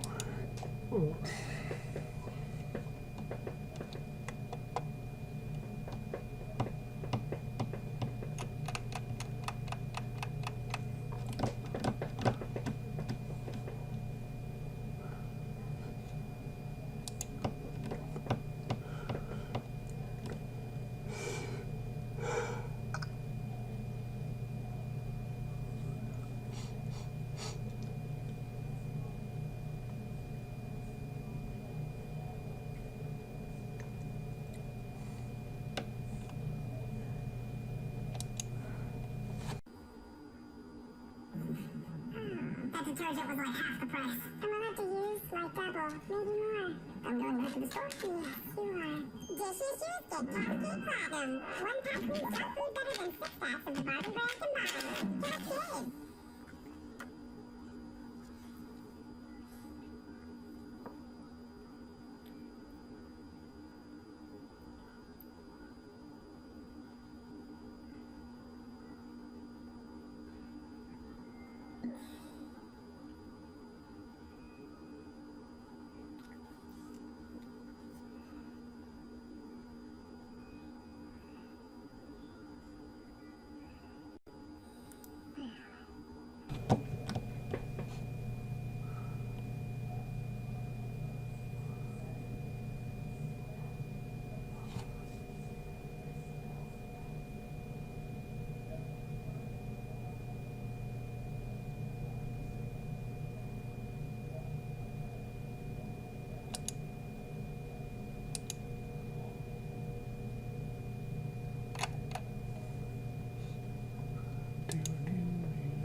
Holy shit.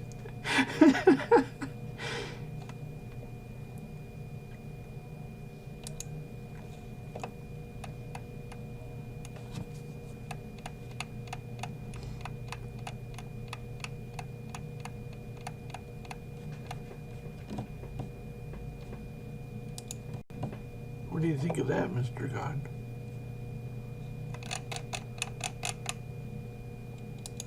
The Leprechaun Convention.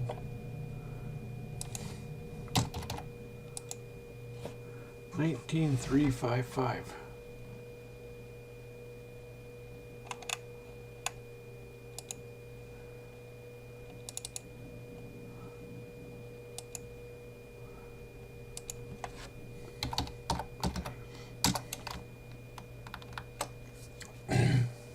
And Joshua said, Hereby ye shall know that the living God is among you, and that he will without fail drive out from before you the Canaanites, Hittites, Hivites, Perizzites, Gershites, and Amorites, and Jebusites.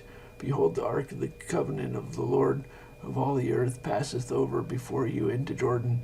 Now therefore take you 12 men out of the tribes of Israel, out of every tribe a man. And it shall come to pass, as soon as the soles of the feet of the priests that bear the ark of the Lord of all the earth, shall rest on the waters of Jordan, that the waters of Jordan shall be cut off from the waters that come down from above, and they shall stand upon a heap. And it came to pass, when the people were moved from their tents to pass over the Jordan, the priests bearing the ark of the covenant.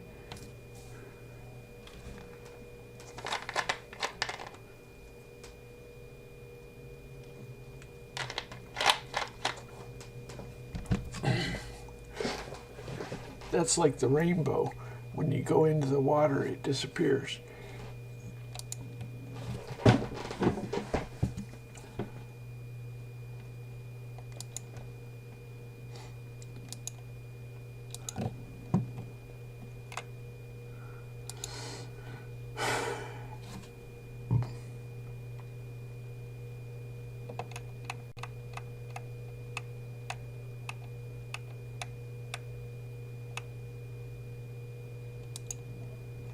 I'm a little bit bored.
The newly appointed FIFA president, Swiss-born Gianni Infantino, briefly met with the Pope last Sunday.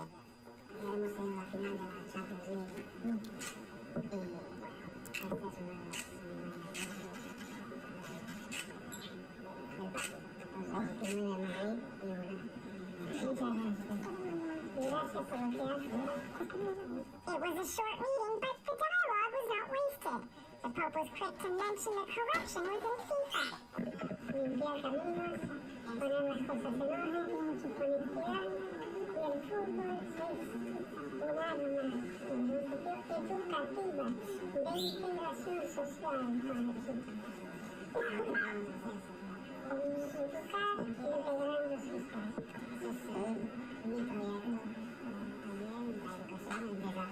¿Qué puede con nosotros de adelante, con honestidad y limpieza, y ofrecerle toda esta queremos hacer? Solamente no poder colaborar porque ya no puedo, ¿no? Yo tampoco. The FIFA president went to the Vatican with his mother and his wife to support the Match for Peace organization by the Papal Foundation Scholas Orientes. The match will be played in Argentina on July 10th, and the proceeds will go to this organization that promotes the integration and education of young people.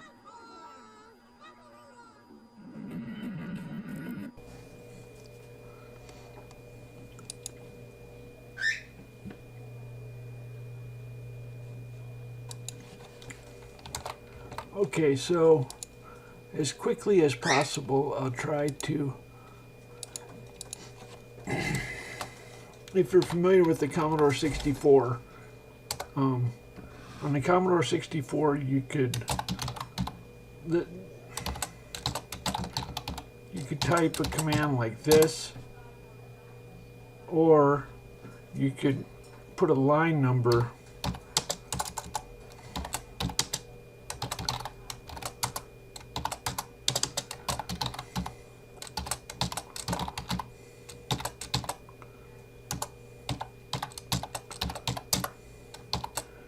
and now you have a program that's in memory.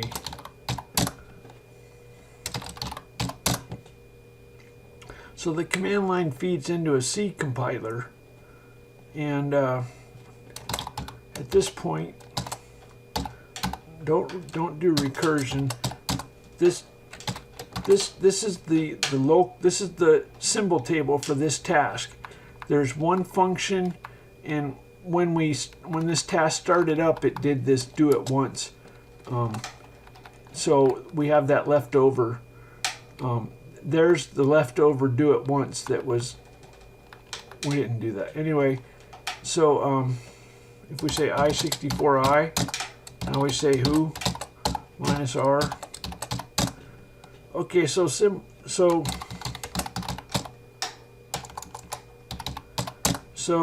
on core 0, all applications run on core 0, and if they need slave cores, they request them directly, explicitly. So these are children of Adam. Adam is the father of all tasks. He's the first task during boot, and he's Adam and Eve. So when the operating system starts up, it does start OS with Adam, and Adam calls make Adam. Adam includes some headers, and so Adam is putting, the command line feeds into a C compiler, and Adam is compiling all this stuff, and so that goes into Adam's symbol table. And a child task, if it doesn't find a symbol, it searches parents, and so if you want to see all the parent symbol table symbols, plus R. So this is in Adam's table, and so you have all the symbols are waiting for you. They've already been defined. So you never need to include. You never need to include headers. You never need to include headers. There's no path. I don't know what you're thinking.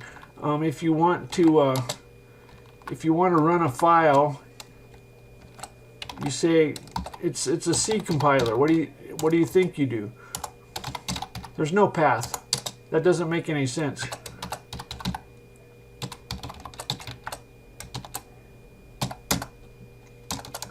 So we ran and printed a sprite.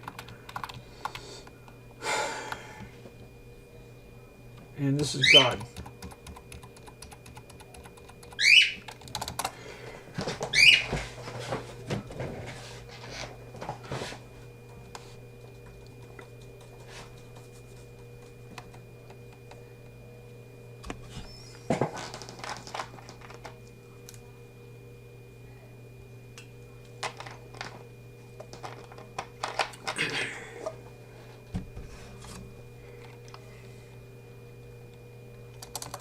So Control M gets to your menu, and you can put icons.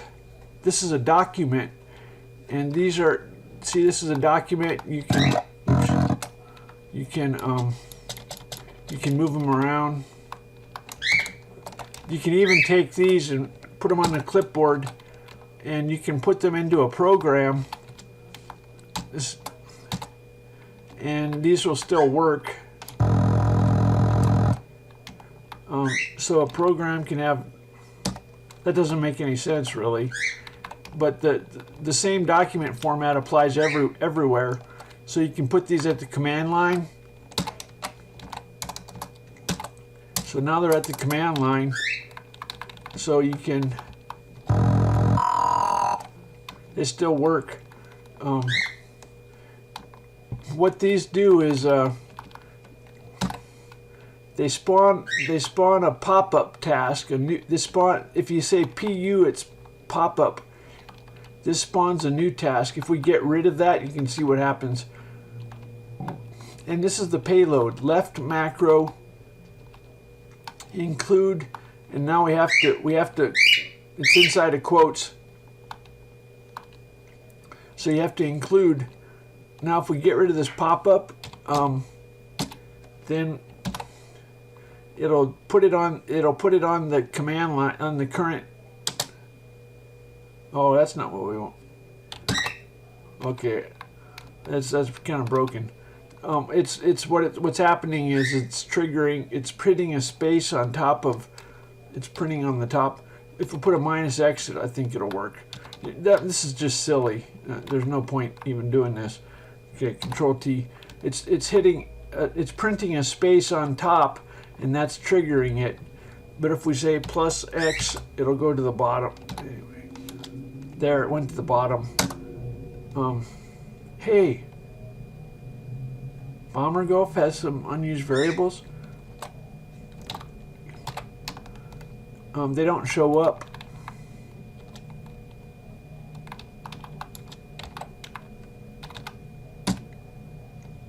IWNH animate bomber.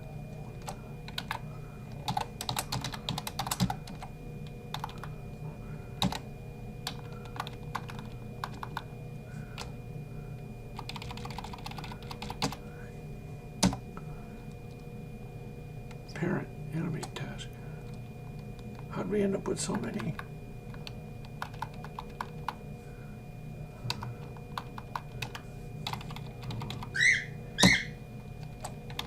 Okay.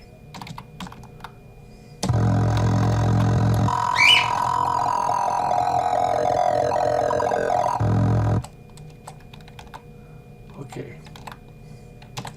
Might as well.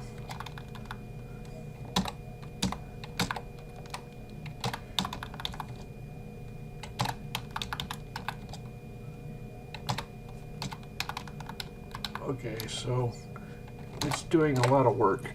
It's remaking my whole website. It's doing a bunch of stuff.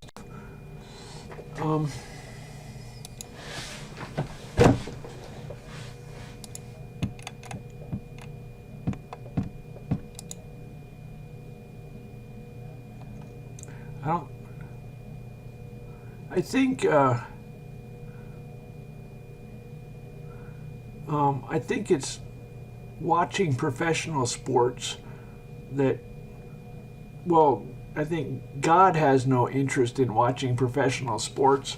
God watched dinosaurs fight for 2 million years. God watched all the battles and wars and stuff. He's not interested in professional sports. I don't know about fitness for kids. I think it's good. Seems good to me, but I guess you could train them for. We had BB gun fights. Anyway, he said to teach boys about military things. I thought it was just in passing, kind of like you teach them archery and stuff like that. I don't know.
God said to teach boys about military things. I think what that was my sister said her boys could not have toy guns, and I think that's just wrong. And I think more than anything, it's just to say it's okay. That's my impression, that it's okay if boys like first-person shooters, violence and stuff. Just imagine if you couldn't do any violence in your video games. That's just unnatural. So that was my impression, that boys, boys like first-person shooters and stuff like that.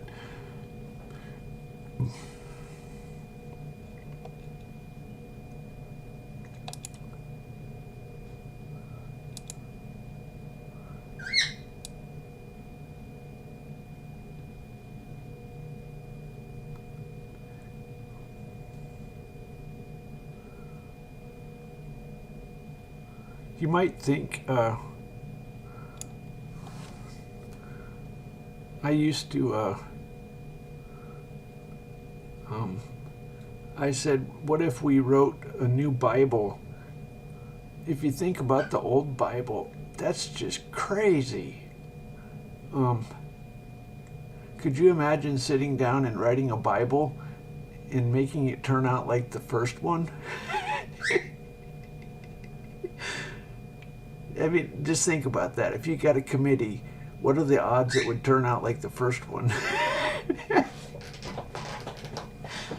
Now, here's what you need to do. You need to say, what's wrong with us today?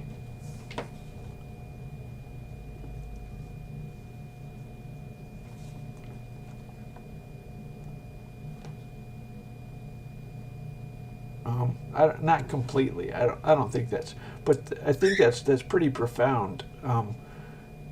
Not in a million years would you write the Bible with all the crazy stuff in there. Not in a million years. It would never come out like that. If you sat down, if you got 300 cardinals together to write the Bible,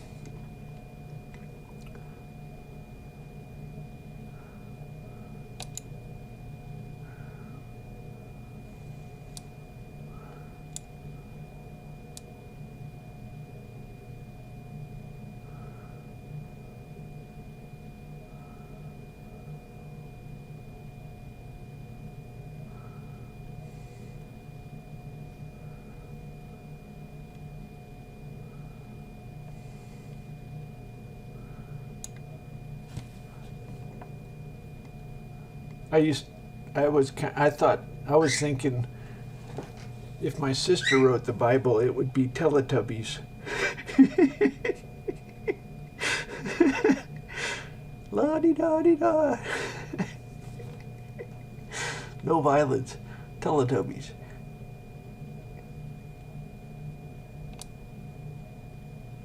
I was disappointed. I was having a delusional argument, and the Pope said it was going to be a drug dealer who got, or a inner city gang person who got killed by drug dealers or something. If you wrote the Bible today, that would be Jesus or something, getting killed, inner city gang or something. I said, shucks, you're no fun. I wanted to make fun of Teletubbies.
they want me to make another memory routine.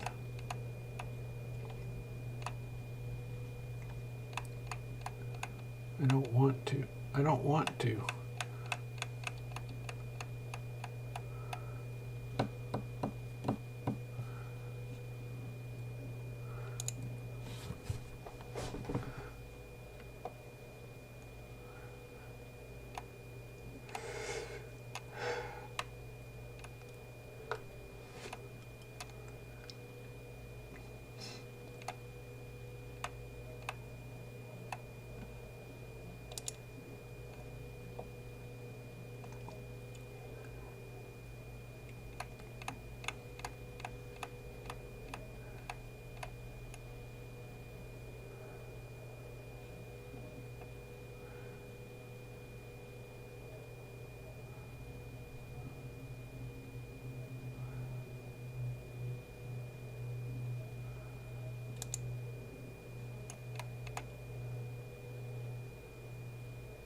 It's 5 p.m.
As far as I'm concerned, box is sabotage.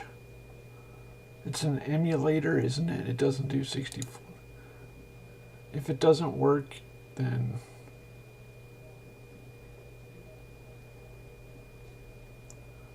somebody wants it to emulate. Just absolutely forget it.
Okay,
change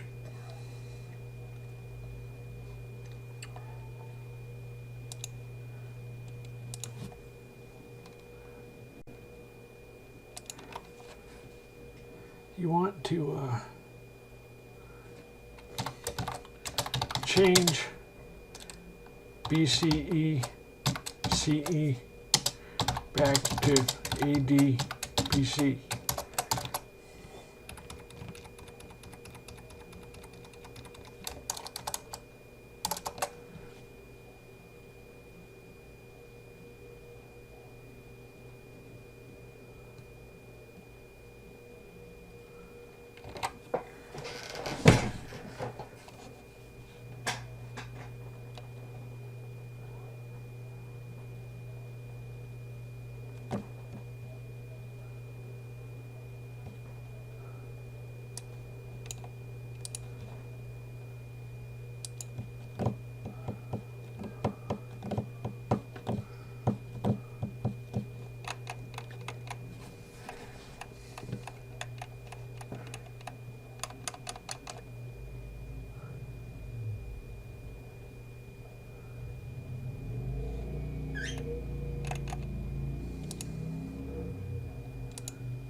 This doesn't seem very... Thank you. In a hole in the ground, there lived a hobbit. And it was not a nasty rat hole with an oozy smell and the ends of worms and all kinds of nasty little things, nor was it a sandy hole with no place to sit and nothing to eat. It was a hobbit hole, and that means comfort. Another story. Jill enters Narnia, and she is thirsty after her journey, and she comes upon a river. And at the river, she sees a giant lion. And she realizes that she doesn't like this at this point, but then she hears the lion speak. And the lion says, if you are thirsty, come and drink. And she's a bit shocked. She's not sure who has said this, and then she hears the lion say it again. If you are thirsty, come and drink. And she takes one step forward. And then she says, would you, please go somewhere else? And the lion responds by a look and a growl in his throat. And she realizes that she might as well have asked the entire mountain to move for her own convenience. She then asks, do you promise not to do anything to me? And the lion says, I make no promises. And then she asks, after taking one small step forward, do you eat little girls? And the lion responds, young lady, I have swallowed boys and girls, men and women, kings and queens, and empires. And she responds, well, I daren't come and drink. And the lion says, then you will die of thirst. And she says, well, then I shall go and look for another stream. And the lion responds, there is no other stream. And then finally, at the end of this interaction, she kneels down and she drinks. And what Lewis tells us is that it is the most refreshing drink she's ever had. The coolest water. And he says, you only need a little bit, and your thirst is quenched. Now, if you're here for any number of reasons, perhaps you like the books, perhaps you don't understand the books, perhaps you've never read the books, but this piqued your interest. I always say that there is just simply something about the Inklings. Something about, in particular, these two men, Lewis and Tolkien, that keeps bringing generations of folks back. And the question that sort of starts us off is why? What is it about them that draws us into their works? Why do just those 2 paragraphs that I sort of paraphrased for us, why do they elicit and evoke something in us of wonder? In 2 very different ways even. In Tolkien's world, it is the wonder of something foreign, something we're not used to, something not quite allegorical. Bilbo isn't Jesus, but there's something going on in that story that at least captures a theological element. And of course, the Narnia series have a more closely one-to-one relationship to the stories of the Scriptures and the stories that Lewis tells. There's just something about them. Both books, even before the success of the movies on either side, were international bestsellers for generations. In fact, there is one argument to say that Tolkien in particular is the author of the century of the 20th century. Now there's a lot of snobbishness out there, and a lot of the literary critics will not place him as such. But his books continue to sell. They sold very well from the beginning, and they only escalated. And there was just simply something that was drawing people in. Tolkien, the fellow there on the right, in fact, in some ways, started an entire new genre of literature simply by himself. And it is the genre we today generally call fantasy literature. Usually something a little bit more gothic, usually something with swords, sometimes with kings, and all kinds of different creatures that we don't meet in everyday life, but which color a portion of a land that is not our own, yet somehow feels very familiar. Lewis, of course, is the favorite of all evangelical Christians, at least to some extent. Not that evangelicals like everything he has to say about every single thing, but there's simply something about him that continues to draw us into both his fictional writing and his non-fiction apologetics works. Well, what it is about them, frankly, is we really don't know. Now, the Inklings were a group of Oxford scholars and some on the peripheries of Oxford in England who got together just simply as friends. Really, it was a glorified book club. Only in this case, the Inklings wrote their own books. Now, they read other works, but from time to time, they would bring in little chunks, little pieces, little chapters of the things that they were writing. And they would encourage one another. And they would say, it is very good, or, no, I don't like that. You might want to do this. You might want to think about this. Tolkien very famously brought one of the early renditions of the first chapters of Lord of the Rings as he was writing them, and one of his colleagues began to laugh, not Lewis, but one of the other colleagues began to laugh and said, uh-oh, here we go, hobbits and elves again. And he sort of snarked, and Tolkien sheepishly put the manuscript away and waited later to talk to Lewis alone about it. There's just simply something there. Now, that on its own is enough to get us here tonight to talk about it, but why are we doing an entire course on this? What is it there that we could really wrestle with? And the short answer is that when we engage the writings of someone from the past, we're always confronted with a challenge. It's true if you read scripture, it's true if you read fiction, it's true if you read non-fiction, it could be any literature that you want. When you read something from the past, you're always being asked to interpret. You're always being asked to think. And you're always being asked to think not just about the text, but about the man or the woman who has written the text. What was their world? What was making them tick? What was their personality? What were their phobias? What were their fears? All these things get wrapped up in the way we come to the text, the way we read it. And so what this course is really a case study for us in the class. It is an opportunity, frankly, to read books we, at least most of us, already like or have already read, but to perhaps be woken up to the fact that we were asleep when we were reading them. Because I'm going to tell you tonight that in 2 of the most famous series of books, the Hobbit itself, and what we call the Narniad, which means it's the series of books that relate to Narnia, have been read perhaps wrongly. Now, I'm not here with some new mystical insight.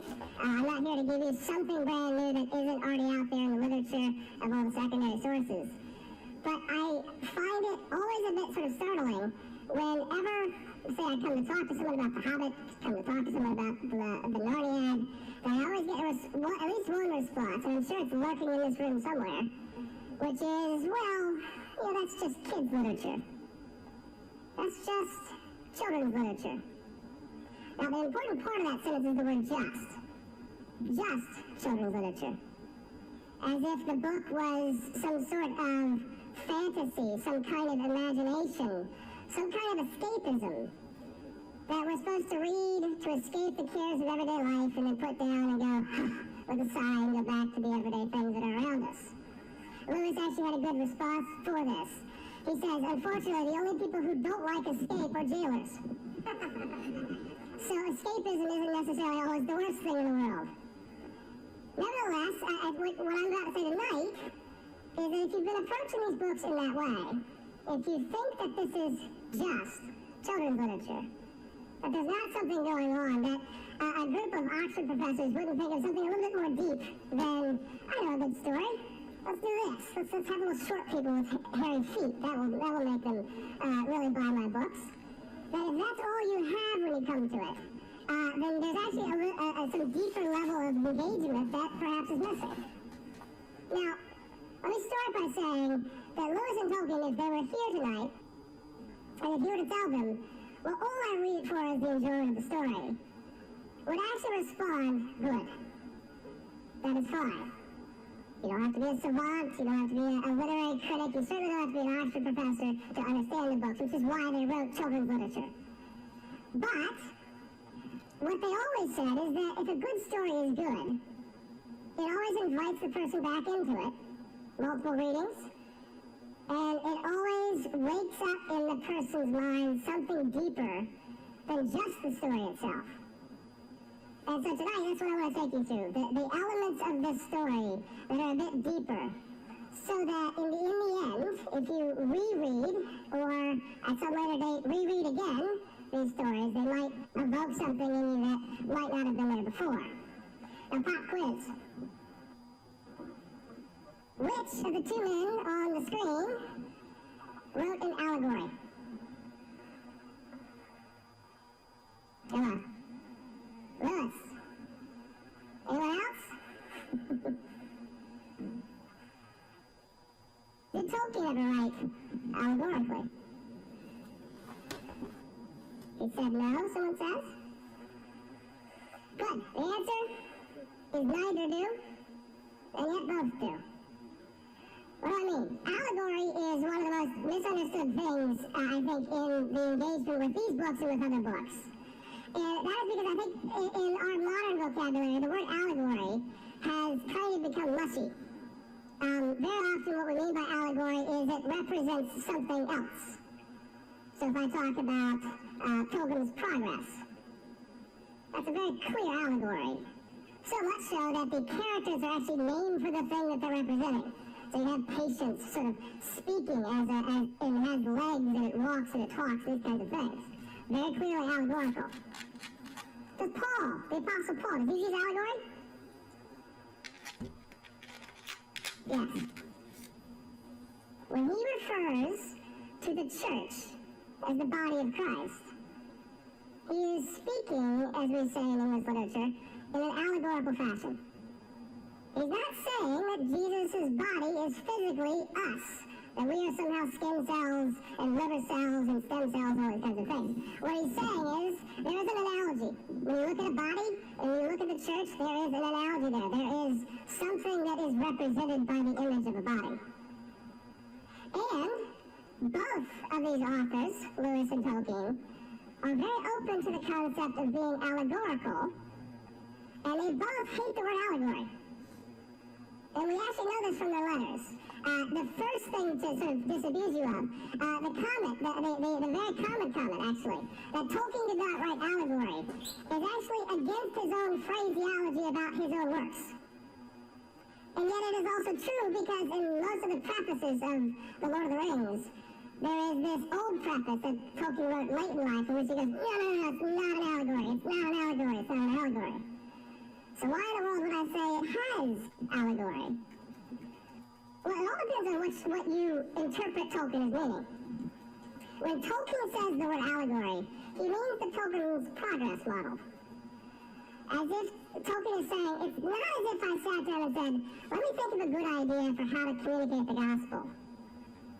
He actually says in his personal letters to the publisher, as he was writing the book, he says, I sat down to write a good story.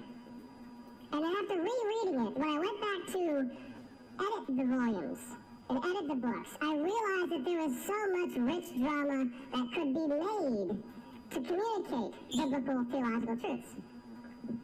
And in fact, he repeatedly says that certain characters, certain moments, and certain things are allegorical. Now that's a lot to stand up on the difference between allegory and allegorical. So perhaps we need new words. I don't have one for you, but needless to say, when Lewis and Tolkien are accused of being either allegorical or not, I think we are confusing them. Meaning, Tolkien very explicitly says, in fact, when you have a good story, when it's woven together in the best possible way, when the characters in it ring true, when the story rings true, when the virtue of the main character, whatever it might be, rings true, it is only natural to find some allegory in it to something else. And he specifically says, of course the ring is something like magic and power and the atom bomb and all of these things that are so awful in our world. But he says that's because everything the human touches becomes power and evil and something that we twist and pervert. We create the internet and we jam it full of internet pornography. And so Tolkien says, of course, when you come across a good story about a ring that corrupts, the corrupting part of us always says, yep, that's something I experienced. Or when you come across the other side of that coin, something that is virtuous, something noble, something self-sacrificial, if it's a good part of the story, Tolkien says, then it is, of course, referring to our Lord.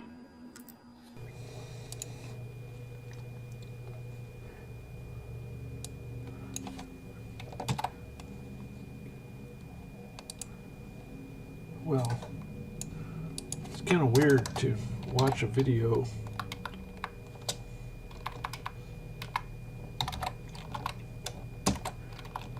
I just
In this lecture, we're looking at French Calvinism, or the French Reformed movement, and the highs and the lows, and the persecutions and the wars that occurred there throughout the 16th century and on into the 17th century. And one of the things we have to, again, note is that the Reform movement was, you might say, promiscuous. It always reached out, it always attempted to ingratiate itself with members of Protestant churches from other countries. You see this in people like Calvin and Bullinger, Beza, and others, who are always really writing to those throughout Europe who might be partners with them for their faith. At times, it is a bit of an apologetics. They're trying to make sure that people move more in the Reformed direction, say on the sacraments, than towards the Lutheran direction. But it's mostly about making friends and colleagues and allies, because, in part, the Swiss are more isolated than the Lutheran movement, and just their natural bent is to reach out to others. Well, one of the first groups that really begins to take on a new sort of verve and interest with the Reformed movement are these French Reformed people, or French Calvinists, as they're sometimes called. Now, these folks go by another name, and in fact, the name we're going to use throughout this lecture is probably preferred, because when you say French Calvinism, it makes it sound as if the French folks are entirely derived or dependent upon Calvin's thinking. And that's just simply not true. The name that is often used for these folks is the Huguenots. Or if you want to anglicize it, you can call them the Huguenots. There really is no distinction. However you want to pronounce it, go right ahead. I'm going to call them the Huguenots because I have a teacher's voice in my head who taught me this word when he was lecturing on it long ago, and so I always say Huguenot. But plenty of people in particularly the English-speaking world say Huguenot. Who are these folks? Well, these are, by and large, a group of folks who, depending on the decade, are a ragtag group of minority figures who are Reformed and Protestant, but who, for whatever reason, are unable to flee to areas that are overwhelmingly Protestant, and so they end up staying in a Catholic country in France. At other points throughout the 16th century, they actually become a pretty significant percentage of the population, particularly in urban centers, places like Paris. Estimates range from 2 to 2.5 million at its heyday in the 1560s, which would make the Huguenots roughly 1/8 to 1/10 of the population. Now, that might sound like small numbers, small beans, but in actuality, when you look at this from just a cultural or a sociological standpoint, to have 1 in 10 be devoutly, or at least by name, part of the Protestant Reformed movement is frankly significant. A modern comparison is that some estimates about the modern Chinese church, in particular the underground church, is that they have reached a point where they are roughly 1 out of 10. Now, modern numbers are, of course, harder to dictate, but historical ones are also hard, But you should know that 1 out of 10 is, from the Protestant perspective, a significant number. We're talking about millions of Protestants throughout France. This also explains why the Catholic faith was so concerned about the Huguenots. It's not that they are few and far between, and that they just simply ethnically cleanse the Huguenots from their midst. There is, and in particular by the 1560s, a real significant concern amongst the Catholic majority that the Huguenots were going to take over. And this is particularly the case whenever the Huguenots began to infiltrate the noble ranks and the noble houses. Now, one myth to go ahead and get rid of, if you've never heard this, a lot of the propaganda about the Huguenots, a lot of the foundation, you might say, for the persecution of them, rested in large part on this claim by Catholics that the Huguenots were entirely militant, something like guerrilla warriors in their midst, always lurking about trying to overthrow the government. As we'll say here from this lecture, of course, there is a sense in which the Huguenots are militarized. They actually go to war at times. They participate in battles. They have blood on their hands at times, as much as the Catholics have blood on their hands. But we need to be careful not to see the Huguenots as sort of bristling, armed-to-the-teeth group who are ready to overthrow and murder everybody in sight. A lot of that impression, again, is driven by the propaganda against them, which is never a sure ground whenever you're attempting to understand a populace. But what's the backstory? What do you think of that, Mr. Huguenots.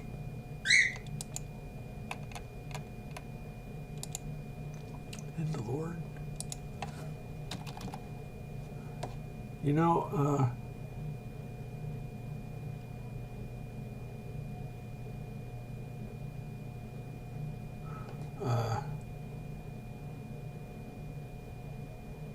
I can criticize the Protestants, but I'm grateful that I have freedom. 73045, because I certainly don't want to submit. 73045.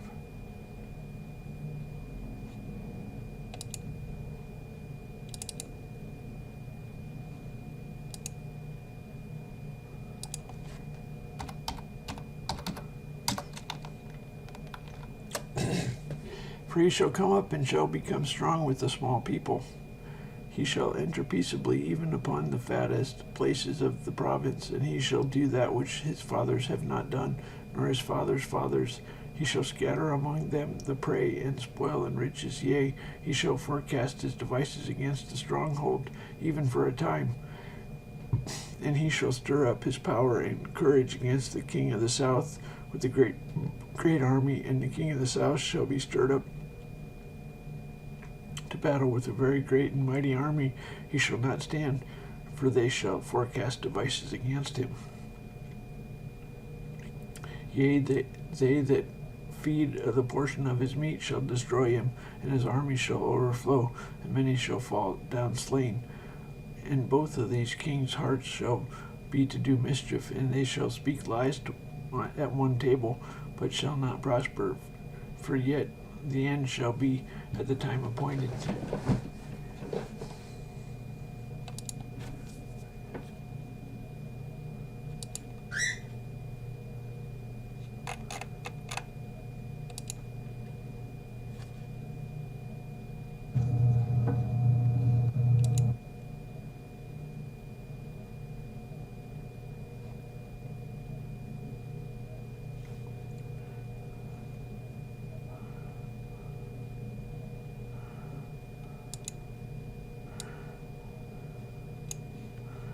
Okay, what did I just do? I just did, I uploaded, I didn't copy.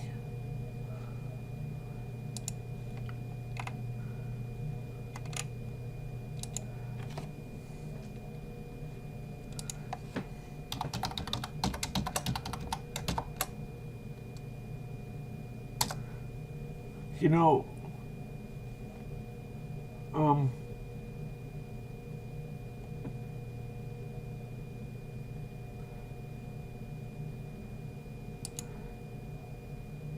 what's the most sale of indulgences?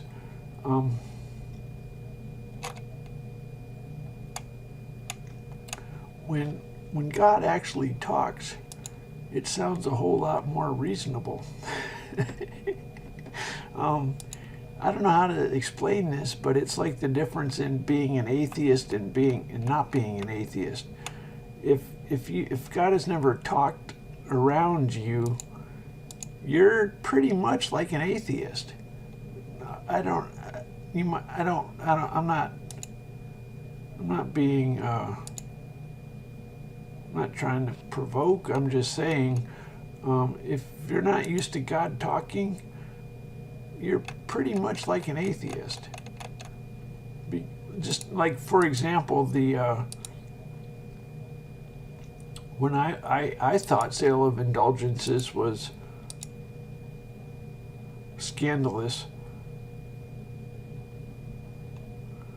I mean, it sounds like you could make jokes. That's when you're young, you see things differently. Now, God kind of clarified that we were talking about sale of indulgences, and God caused me to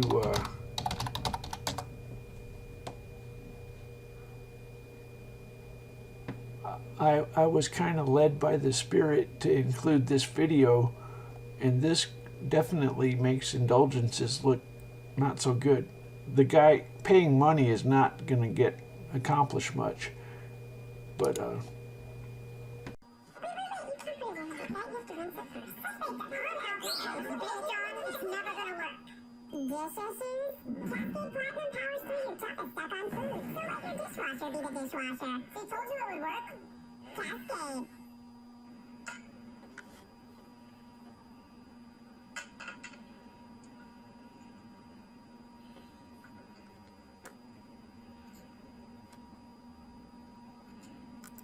this guy does not want money. Maybe that's like sale of indulgences.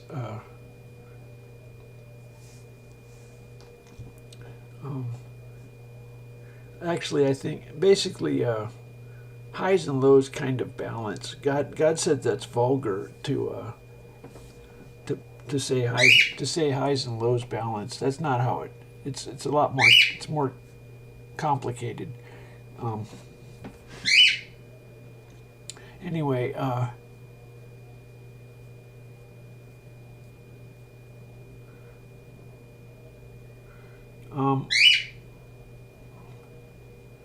don't know how to say this, but most of the people are atheist.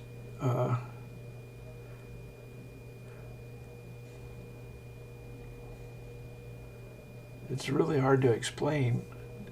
Yeah, I'm saying all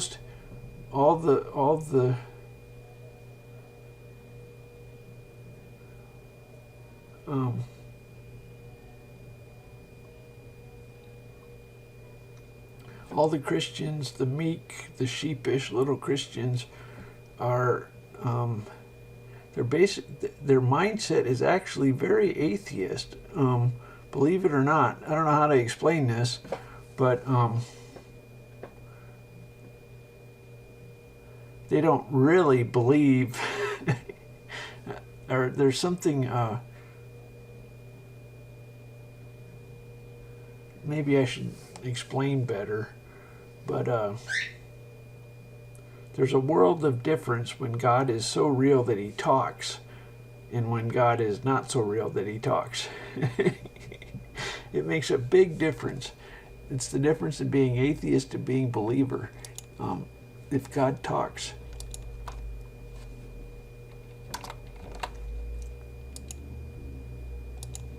For example, God told me, I asked God if the world was perfectly just, and he asked if I was calling him lazy. And to make the step of turn the other cheek, that takes a whole deeper. God has to actually talk to you before you're going to, well, there's kind of being a lucky, dopey. There's kind of a dunce Christian a sheep who turns the other cheek and offers himself to get killed. That's not really good. I don't know how to explain. There was the classic example was, let's say about 1987, there was a, Terry Nichols, is that the one? There was a missionary, just for example, some Christian missionaries were going into the Middle East and getting kidnapped, and let's just pretend you walked up to a Muslim and said, shoot me, shoot me or something. They loved their, there was a British newspaper. I really hated this. It said, he loved his enemies. And it was a person who got killed, a missionary who basically walked over there and said, shoot me, and they shot him. He loved his enemies. That's what the newspaper said.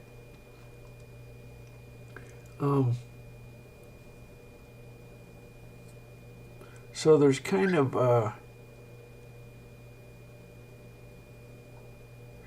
if you turn the other cheek and you expect justice, that's not such a noble, or it's not such a pure, good, innocent sort of thing.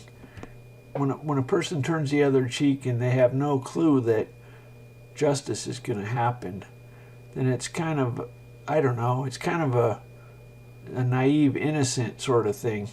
I don't know if that's good, but when you turn the other cheek because you were just told to do that, sometimes ignorance is a state of blessedness, like if you're ignorant of a savage that's ignorant. I don't know. I don't know. Anyway,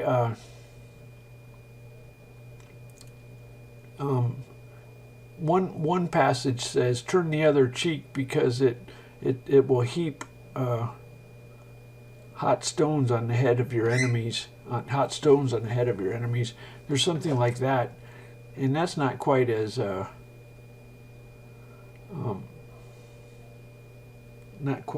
innocent. So I don't know, what if you were Pope, would you want the people to be there's two passages. One says turn the other cheek. One says turn the other cheek because it'll heap hot stones on their head. One of them is wishing good. I don't know. Anyway, let's get God to talk. So if you know there's justice, and you turn the other cheek, it's more of a wicked thing. 81906.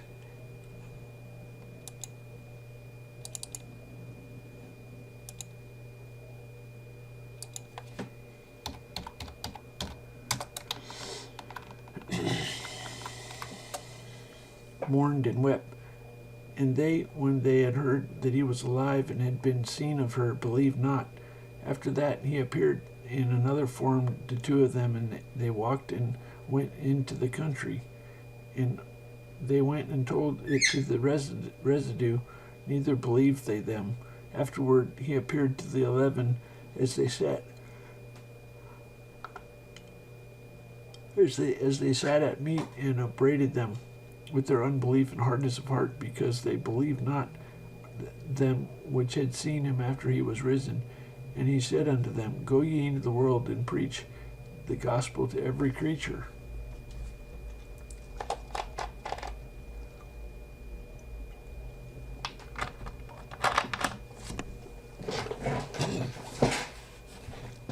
So, I had a dentist a year ago.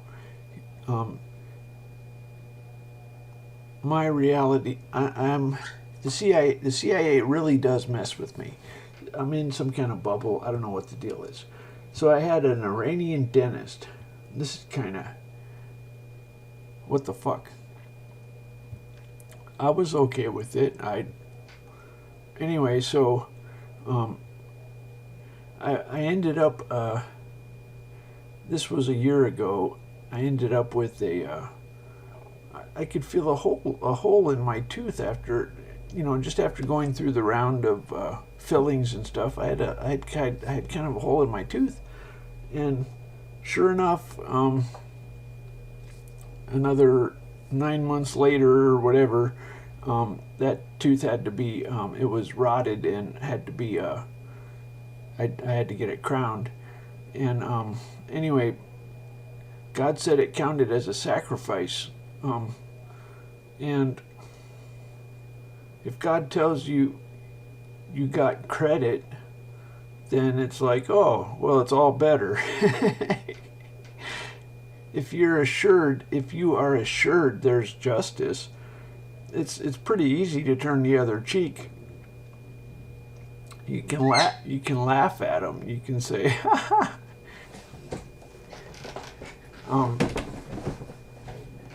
highs and lows balance, and it can't be good for the enemy to.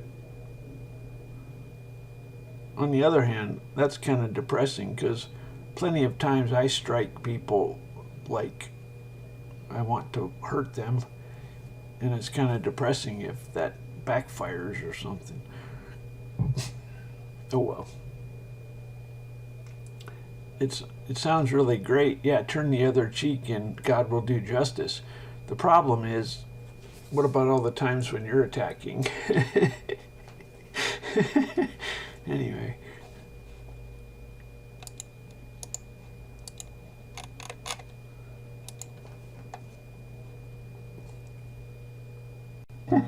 Anyway.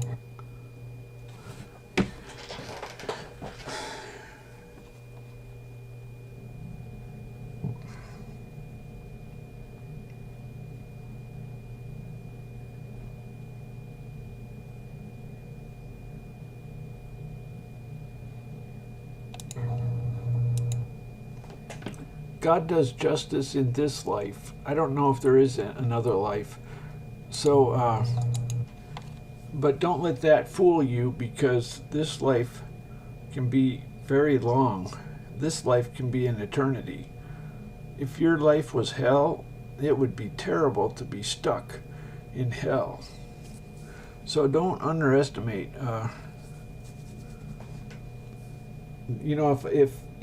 If there's justice in this life, don't let that fool you. Even if it is just the last 10 years of your life, that's a really long time, and it's gonna be hell, like the real hell. So when you're young, I don't think you quite have a clue about it. It can take your breath away when you realize how bad life could get if God was not merciful. It can take your breath away at how bad life could get. I had back pain, and boy, that really gave me that's scary, because it can come back, and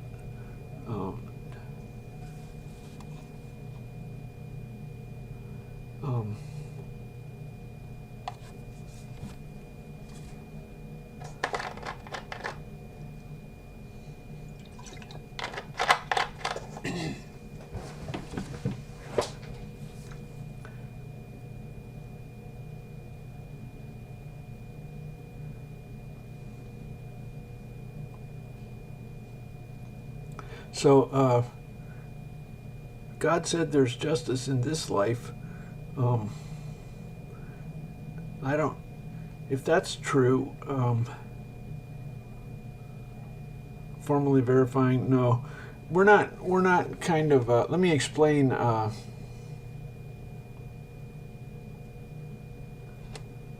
Let's suppose NASA.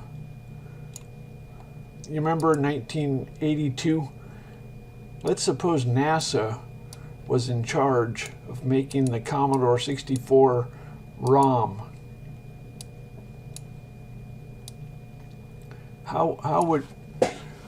What would be different if NASA made the Commodore 64 ROM?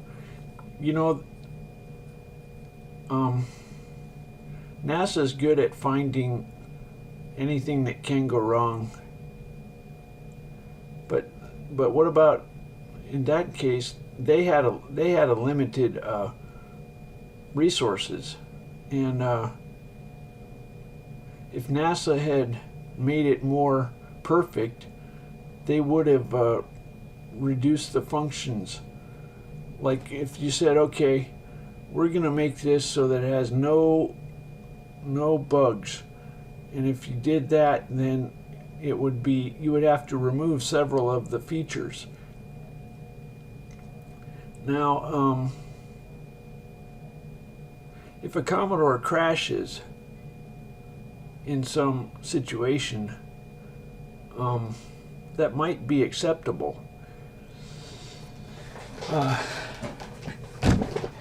If NASA was making a Commodore 64 ROM, let's say there was a real nasty thing that was kind of ridiculous, but it could crash.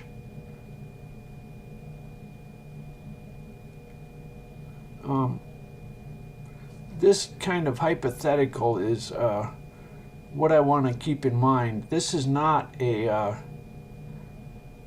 what I want to make sure is if NASA designs it, just keep in mind that it's I set a limit on the size because let's say I set my size at 100,000.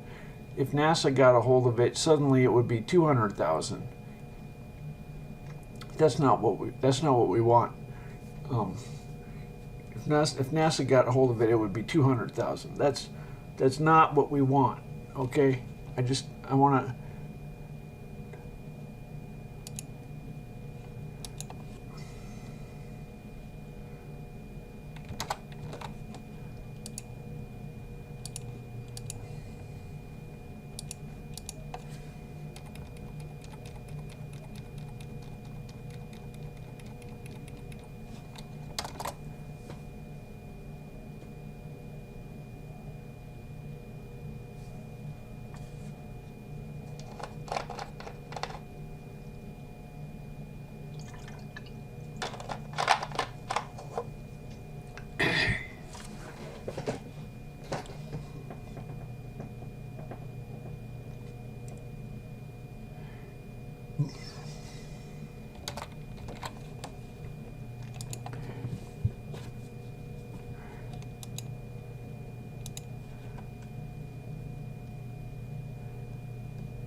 I made up the word melodramatic programming.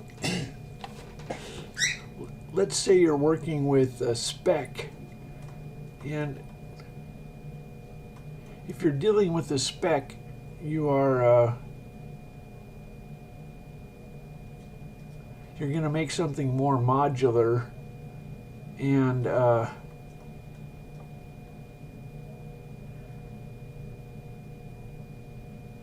it's going to be more bloated. By what I mean by that is when you're making a module, you make it handle the concept instead of the actual. Let's say,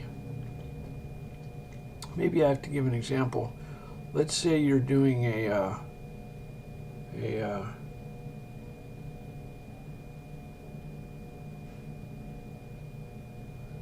I don't know.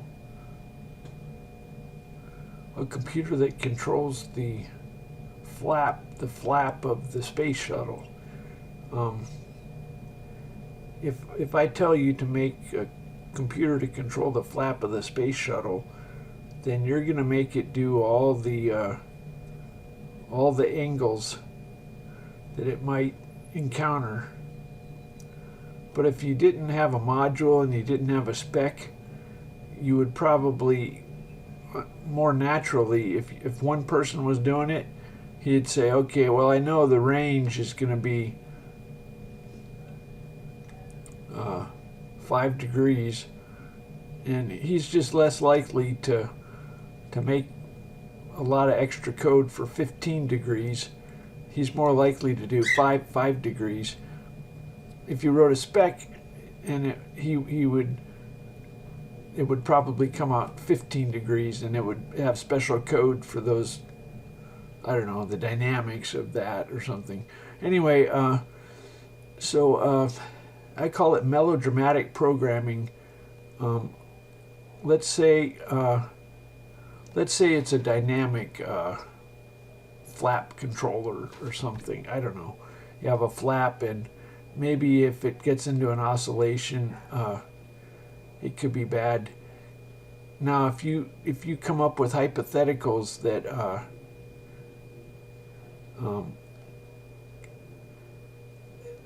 to NASA, it's a virtue to come up with hypotheticals. The more is it possible? Well, we're not sure if it's possible, but it might be possible. And so I kind of compare it to when I was in a gifted program, they taught us brainstorming. And they said, don't be critical, put down as many ideas as you can think of. And I grew less fond of it. Worthless ideas, really, you shouldn't be proud of yourself for worthless ideas. If you're brainstorming and it's real life, why are you wasting your time with ridiculous brainstorms just because that's how you brainstorm? Anyway, so like, for example, with if NASA was designing something, I don't really know NASA. I shouldn't badmouth them, but it occurred to me you might have melodramatic. You know how a brainstormer comes up with ridiculous cases? I assume that NASA, if they were doing something, they would give them praise for the more ridiculous cases they might. They're not even sure if it's possible, but it might be possible. And I decided for TempleOS, we don't really want melodramatic. You could bloat the size if you came up, like there's an example. I know an example. So there's a test engineer for IBM. There's a test engineer for IBM for tape drives. And what they found out is if you did the tape harmonically, you could make the whole tape drive rock back and forth if you did it harmonically. Okay, well, that's how NASA would worry about that. But that's an example. I would call that melodramatic. It would take an intentional person being malevolent. If let's say we were doing a tape controller for TempleOS, I would call it melodramatic if you handled somebody rocking it back and forth. I would say, no, how dare you waste 100 lines of code on a situation that's ridiculous. Get out of here. That's melodramatic. And that's kind of the difference. I want to, like if you're designing a Commodore 64 tape drive, you would not make it worry about rocking back and forth. because you don't have the resources. We have the resources, but I don't want the code to get bloated. Now this is, on the other hand, when I start thinking about it, do I really want a bunch of bugs that can crash it? That could really get out of hand.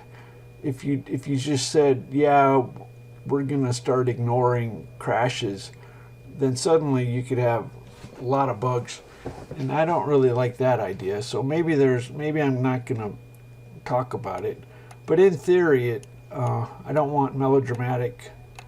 On the other hand, I don't know if I really want crashes. If enough of those, then it's going to start crashing.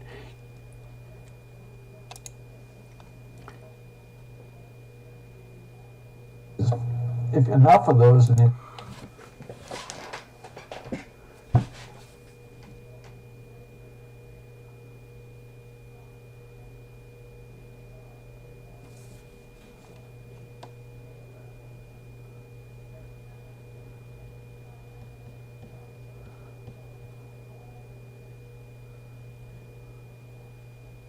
it's going to start. What the MIT thing? There was just this one guy who was really arrogant, an MIT guy, and he was really proud of crash dumps, the core dumps, and he said, "Yeah, I saw this really messed up thing that had code on the stack." And I started scratching my head. He's talking about code on the stack? Hey, did you know that my code is at 7FFF? And for most people, that's stack. Then I got to thinking, oh, that's just lovely. This guy has mistaken my code for the stack. And he's being real arrogant and stuff. And I'm going, so for me, I'm just going, fuck this arrogant. Some people love the debugger. Well, there is a debugger there if you want to learn how to use it. Yeah, that's a classic story about the tape drive. There was a test. IBM had a test group that would test for failures, and they made the tape drive rock back and forth.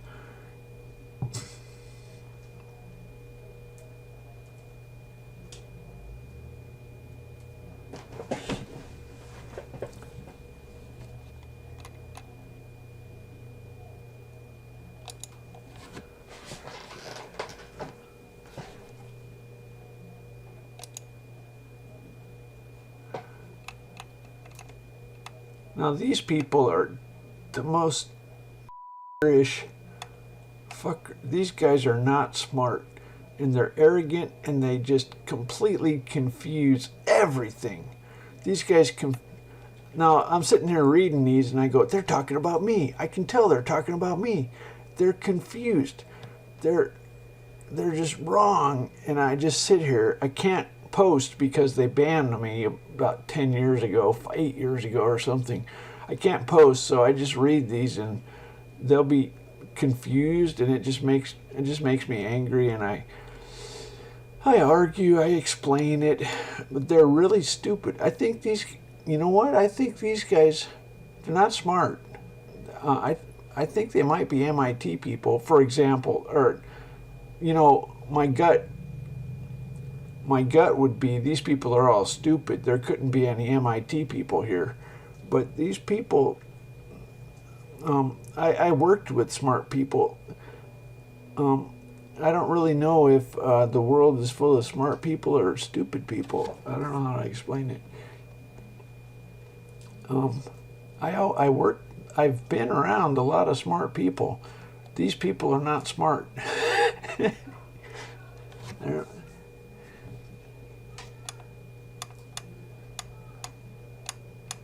I don't know what reality is. Am I in a prison and there's just retard? This website is retard. I don't know what reality is. Are all the smart people somewhere else? 86824.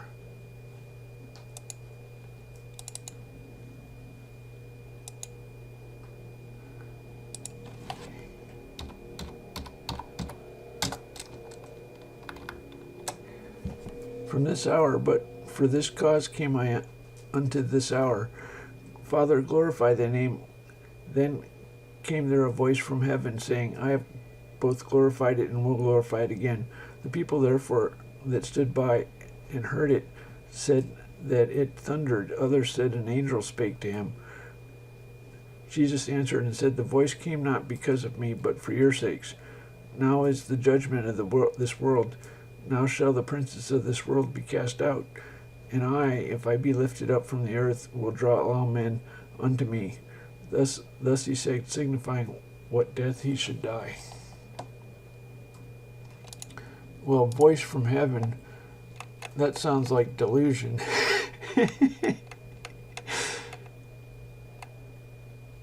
If you go to this website and they're talking to each other, but it sounds like they're talking to me, that's kind of like a voice from an angel.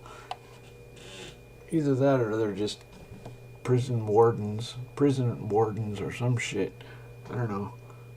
Sometimes I think, hey, they're really not talking to me. Most of the time they're talking to me.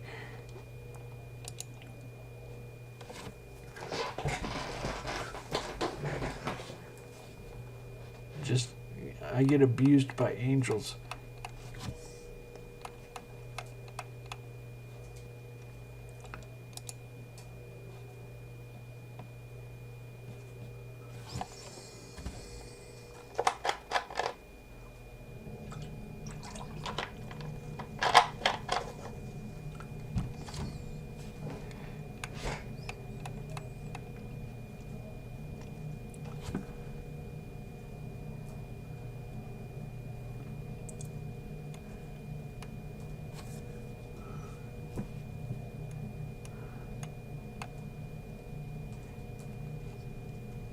Okay, for no particular reason, I'm going to shut down now. I've talked long enough.